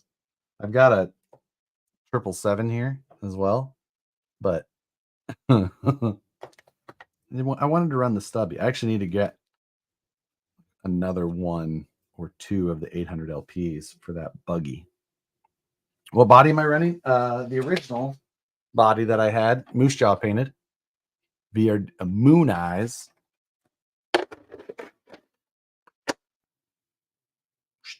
Because this was done before the stance body was released.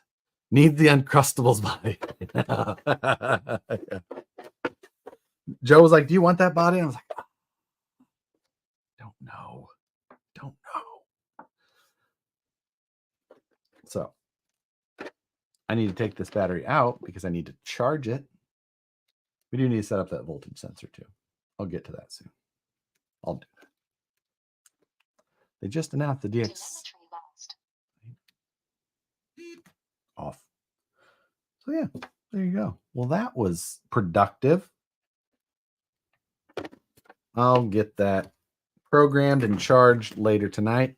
Need another BEC? Trade for that 777? Shut it. Now we didn't I didn't add any weight or anything else like that up front other than just the servo. But we did lower something. Lower. It's now Brian Sherwood's. we can make more. Not that is awesome that Brian grabbed that. That is hilarious. So I'm glad I finally was able to get that completed. I've been needing to. Where's the battery? I'm gonna charge it tonight, so I'm ready for the morning. Because with a 13, normally I run an 800, but because lazy, I can just get the one battery and I'm done tomorrow. Where's the comp tomorrow? It is at Ponderosa Bridge up in the Auburn area. So yeah, the battery's already in the trunk. Wait, 2 weeks in a row? I didn't. Sorry. It's this, but that's it because I won't be able to do it next week or the week after. For sure. Black impacts, yes. Black impacts, black rings, black scale hardware, black SLW hardware. Ooh, fancy. It just snowed like 3 feet here in some places. Yikes. It was 79 degrees on my way home today. I had the windows down. It was a little windy today, though. So it was like, kind of uncomfortable.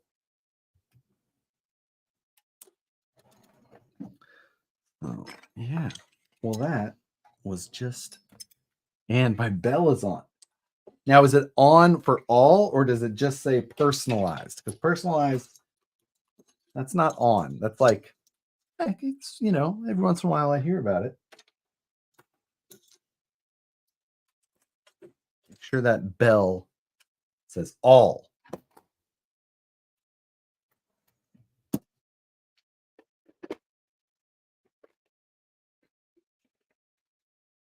Weather in the Bay is busted, 46 and then 69.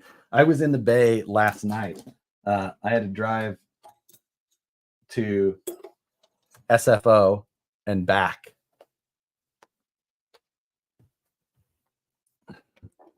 So I really appreciate the hard work. Oh, yeah. No problem. Hey, the events are the fun part. I think I'll shoot video again tomorrow while we're there. Anything else that I am able to get done? Maybe I'll combine Saturday and Sunday into one video. Seems reasonable, right? We're certain that going with a revolver is better than the hobby wing, or is this a test? So the reason I have to run the revolver if I want to run the lower servo position, that's like the big benefit. By doing that, I have to run a revolver type system. So that's like the benefit to that part. The revolvers are great. I ran them in my comp truck previously with the similar setup, and I loved how it ran. The fusions that was in here, like by no means did this have a performance issue that I didn't like, especially in a comp truck when like the punch side of it I wasn't like as concerned with as far as like that instant jump power, because this was solid for that. BEC was good. So there was nothing about this that I wasn't happy with in here. It's just I want to run that low servo position, so I've got to run a revolvers type setup. Let's see. Where do you live? That's 75 degrees. I'm in Sacramento. The only good part about it was that it was 75 degrees. Locals call it Pondo, Josh. Just get caught being a tourist. Yeah, I mean, don't worry, I got a Gladiator. I fit it. I need that one. It was 83 here today. Oh, DK is on the wrong side of the country. He's on the right coast, which is the wrong coast. The left coast is the best coast. Still waiting for rain here. Fool me once, shame on you. Fool me twice, shame on you. Oh, shame on the weatherman. Yeah. I don't watch the weatherman. I have no idea how that goes. I just go outside and go, okay. That's what it is today. That's fine. Right coast hippie boy.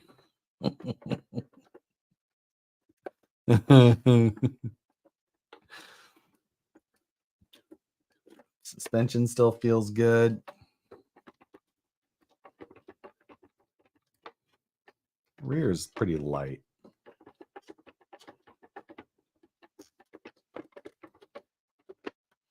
Could go to a heavier oil in the rear, but I don't want to. So, but yeah, I'll set this up after this. That'll be easy. I'll charge the battery and then I'm ready for the comp. I might spray the tires down, do a quick simple green, add a little tack. Ponderosa is pretty slickery, but not too bad. Beyond that, this truck is just an easy one. It's just always ready to go. Obviously, I'm biased, but carbon is just too easy. It's too simple, too good. It needs Wheel of Fortune spinners. Ugh. Gives me the shudders to think about it. Same. I just raw dog the weather. Yeah, but you and I, Alex, are both in the area that it's just like it's never going to be that bad. Well, you're closer to the bay. It can be close. It can be much more swing there. Put some armor all on those tires. Yeah, that's what you should do. It's armor all them. Yeah, I might get them simple green down, or I might not. Nicole's not here, so I could do it in the sink. It'd be fine. But you know, what could go wrong? I also need to do the dishes. So that would also be the reason. That's really the reason I was just like, maybe I don't, because I'm gonna have to do the dishes and I need to order food. Actually, I can just go get food tonight. Nicole has entered the chat. Don't use my good brush. She hates when I do that. It's like, what is all over? Did you use the good dish brush for it's like we have like 15 refills of that brush under the sink. It's time to change it out anyway. You don't take your batteries out. You ain't cleaning those tires. That is a fair comparison across. I'm not gonna say that. I'm not gonna say that's not a reasonable parallel to draw. But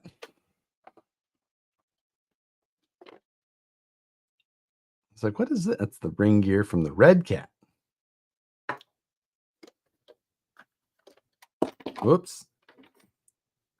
Put that away. Put some tools away in this place. We'll find something.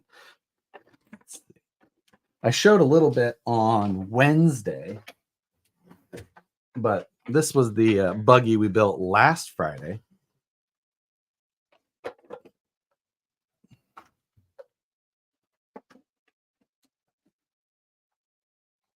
So I did swap out wheels and tires. I built a set of impacts and put some gold rings on them, Yokohamas. I built new shocks for the whole thing. That's the I did the hard anno bodies, the aluminum parts throughout, tie-nye shafts, the whole deal. So got it sitting down where I wanted to for the most part. So also got the steering links on and in place. So now everything's in good shape. I don't know what I knocked off, but I don't think it's important. Wheelbase on this is about 13.25, which is about what I like in a buggy. Rear is still just a hair taller than the front, which is odd, even with it all the way down. So I might put -5s on that on the rear. But I think I'm also going to go to 4-wheel steer. So that could be a moot point anyway. Perry G, thank you very much. Same blade for 2 years. Changed out a cold dish brush on the regular.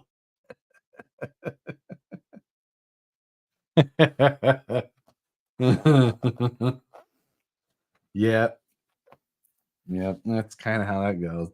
You know, I think I changed out my X-Acto blade in January. It is, that's mid-March. That's like 4 times a year. Not a great average, I bet. Matt probably changes his like 4 times a week, probably 4 times a project in a day. Who knows? Ridiculous. Is that buggy 4-link on both ends? Not currently. Rear is currently 4-link. The front will be 4-link. Currently, it's got a panhard on it. But I am also going to go to a Stubby kit on this and run 4-link front and rear. So, but I want to design up a new hood. That's a project that I was thinking about starting on tonight. Can you 4-link the Phoenix? No. There's not enough clearance between the upper link on the driver's side upper between the skid plate and the drive shaft. The reason that there is on this is that it has another, you see this little kick up here with these 2 holes in it? That sits in front of the VFD transmission skid plate, which ends at this hole. So he added this and then added that. So it changes the link geometry a little bit, but it's fine. So that's different. I change out for each body. You know, I probably change my blades out for each body I paint as well, Joe. So we're about the same. Same regularity. Is it possible to 4-wheel steer F10s? Yeah, just put a front axle in the rear. You don't change anything. You don't like flip gears or anything like that. You just put an axle in the back. Works just the same. There's always room. You just need to move stuff or cut it out. Yeah. But yeah, I think I'm going to turn this one into a 4-wheel steer as well. So it's fun. So Stubby kit as soon as they're available, which hopefully before too long. You're going to run that in Pro Mod? No, because Pro Mod requires straight axles, no portals. And this is portals. I could then run it in 1.9 Unlimited if I wanted, but I don't know if I want to. I think I might just build it to be a fun buggy and then build my comp buggies to be comp buggies. So, but yeah, I just love buggies. Tube work, buggies, regardless. Well, that's what I get for being a smartass. Just lost the retention ring for my Makita Impact I'm rebuilding. Also, I'm sorry because that sucks. Fern Solo, good seeing you back. I need a buggy. I was looking at the RC Speedy SCX6 chassis. I'm just so weary of anything from RC Speedy again. I just don't know that I could buy from him again. Just don't trust it. This one, though, pretty happy with overall. I think that all of the the shock mounts are much longer and they, continuously welded down each side. So I have way more faith on them not failing. That's the big bonus there. Also, the geometry was much better. My problems with the RC Speed before was the geometry didn't work without shock parts colliding with the chassis, and then shock tabs easily breaking off was the other big problem. So it was just, and then having the experience with like messaging and then having to like see if there was any sort of customer service, like just nothing. Like, okay, well, it's gonna make me not do that again. So I bought from them. Is there other option? Not for an SCX6 that I know of, unfortunately. Although UC Fab is working on SCX6 that I really like. That would be the one that I'll probably end up wanting to buy because that thing looked really good. The TIG has been the hardest part, probably. The TIG. Sorry, I watched your STL Sunday. Made a cage and a jig. Thanks. Sick. Nice work. That's it makes everything easier for sure. I'm building that chassis with vanquish capper axles set up for 4-wheel steer. Oh yeah, a little bit wider setup. Always good. I'd like the F10 width on here personally. I think it's just kind of perfect for the proper scale. The tires are still wider than the chassis, so any wider than this, I would just like for a 2-seat buggy, I feel would just be way too far out of scale for me, like for the look that I'm going for. Because this is set up as a pretty scale situation. A trail buggy on portals like this would be perfectly reasonable to see. Let's see. Yeah, EXO had an SCX6 buggy. It's a real like weird looking rock bouncer-ish thing. Be a man, use AR-60. The grill kills me. Yeah, I don't love, I mean, I like a 3-slot grill, but like it just doesn't have the right radiuses and things like that to like finish that part of it. The headlights and stuff, I get what they were going for. That doesn't bother me as much, but it's just the fact that it's like they forgot to fillet the corners of those things. So I'm going to scan the front of this chassis so that I can do my own hood, and then probably try and do carbon. Those headlights are huge. They're probably about right for a buggy like this with like what a narrowed grill would be. You got to remember, like this grill, this is a 3-slot. It would normally be 7. So this grill, if it was full width, would be much larger. You got to remember that these buggies are then narrowed way up to be these way more compact versions. Like this is not the width of what a regular Jeep would be, you know, even though it's a 2-seater, it's a buggy. So they're all just, you're right next to each other. UC fab cage? No, not this one. This is the Ty Pro Customs. So size wise compared to my UC fab, well, my UC fab is of course a single seat moon buggy, so it's going to be much smaller. If that was 42s, those are like a 12-inch headlight. Well, yeah. Let's see. So at 120 and 18. So if you took 42 divided by 1, of course I get low power. 42 divided by 120 times 18.15. I did that math wrong. That's okay. 120 divided by 42. That times 18. Never mind. Still didn't work. I'm still doing it wrong. These are 120 if that was a 42, and these are 18. Let's just do the math. I guess I could just actually do it in inches, like not an idiot. They do measure 475. So 8.8 scale is what this comes out to be. So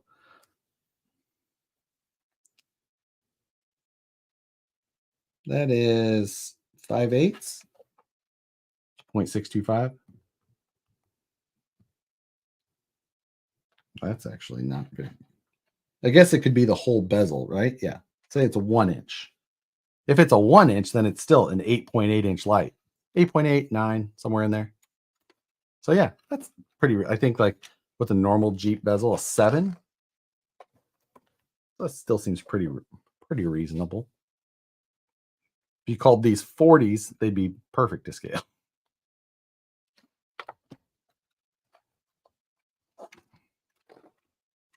Math ain't mathin', exactly.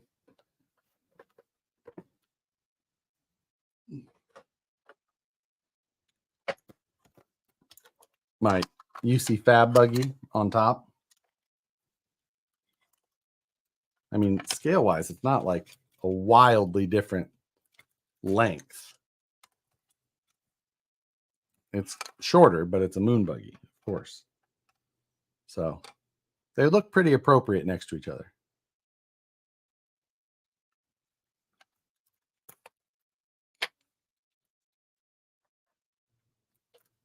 Yeah.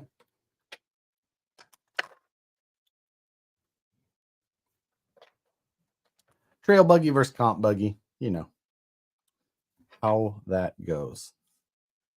4.75 tires should be 47.5 to scale. No, that's not how that works. We don't build 10th, like 10th scale is not, nothing we're building is to 10th scale. That's like an electronics classification. It's most of the vehicles that we have or build are like closer to 1/9 scale. Like if you're actually measuring and scaling out to wheelbases and widths, things that are more hard numbers, the RC calling things 10th scale is more just like an old school classification for generally electronics now, it seems like. So yeah, there's very few things that are 1/10 scale. But yeah. All right. 8:46. Probably gonna call it. I'll go grab some food and then I'll get back to work. Those clear impacts look so killer. I've got a set with blue rings on my pro dice. Yeah, clear impacts are such a good wheel. Ooh, love it. Don't talk to Josh about things being 475.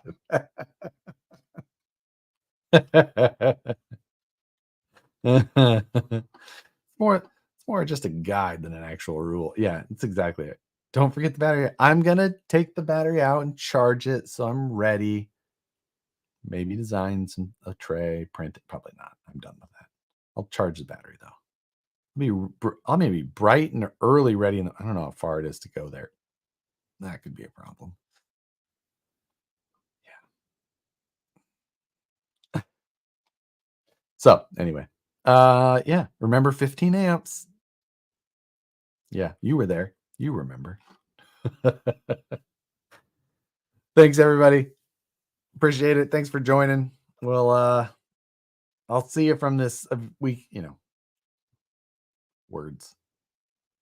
There'll be a video from this weekend's events up Monday. Full beans.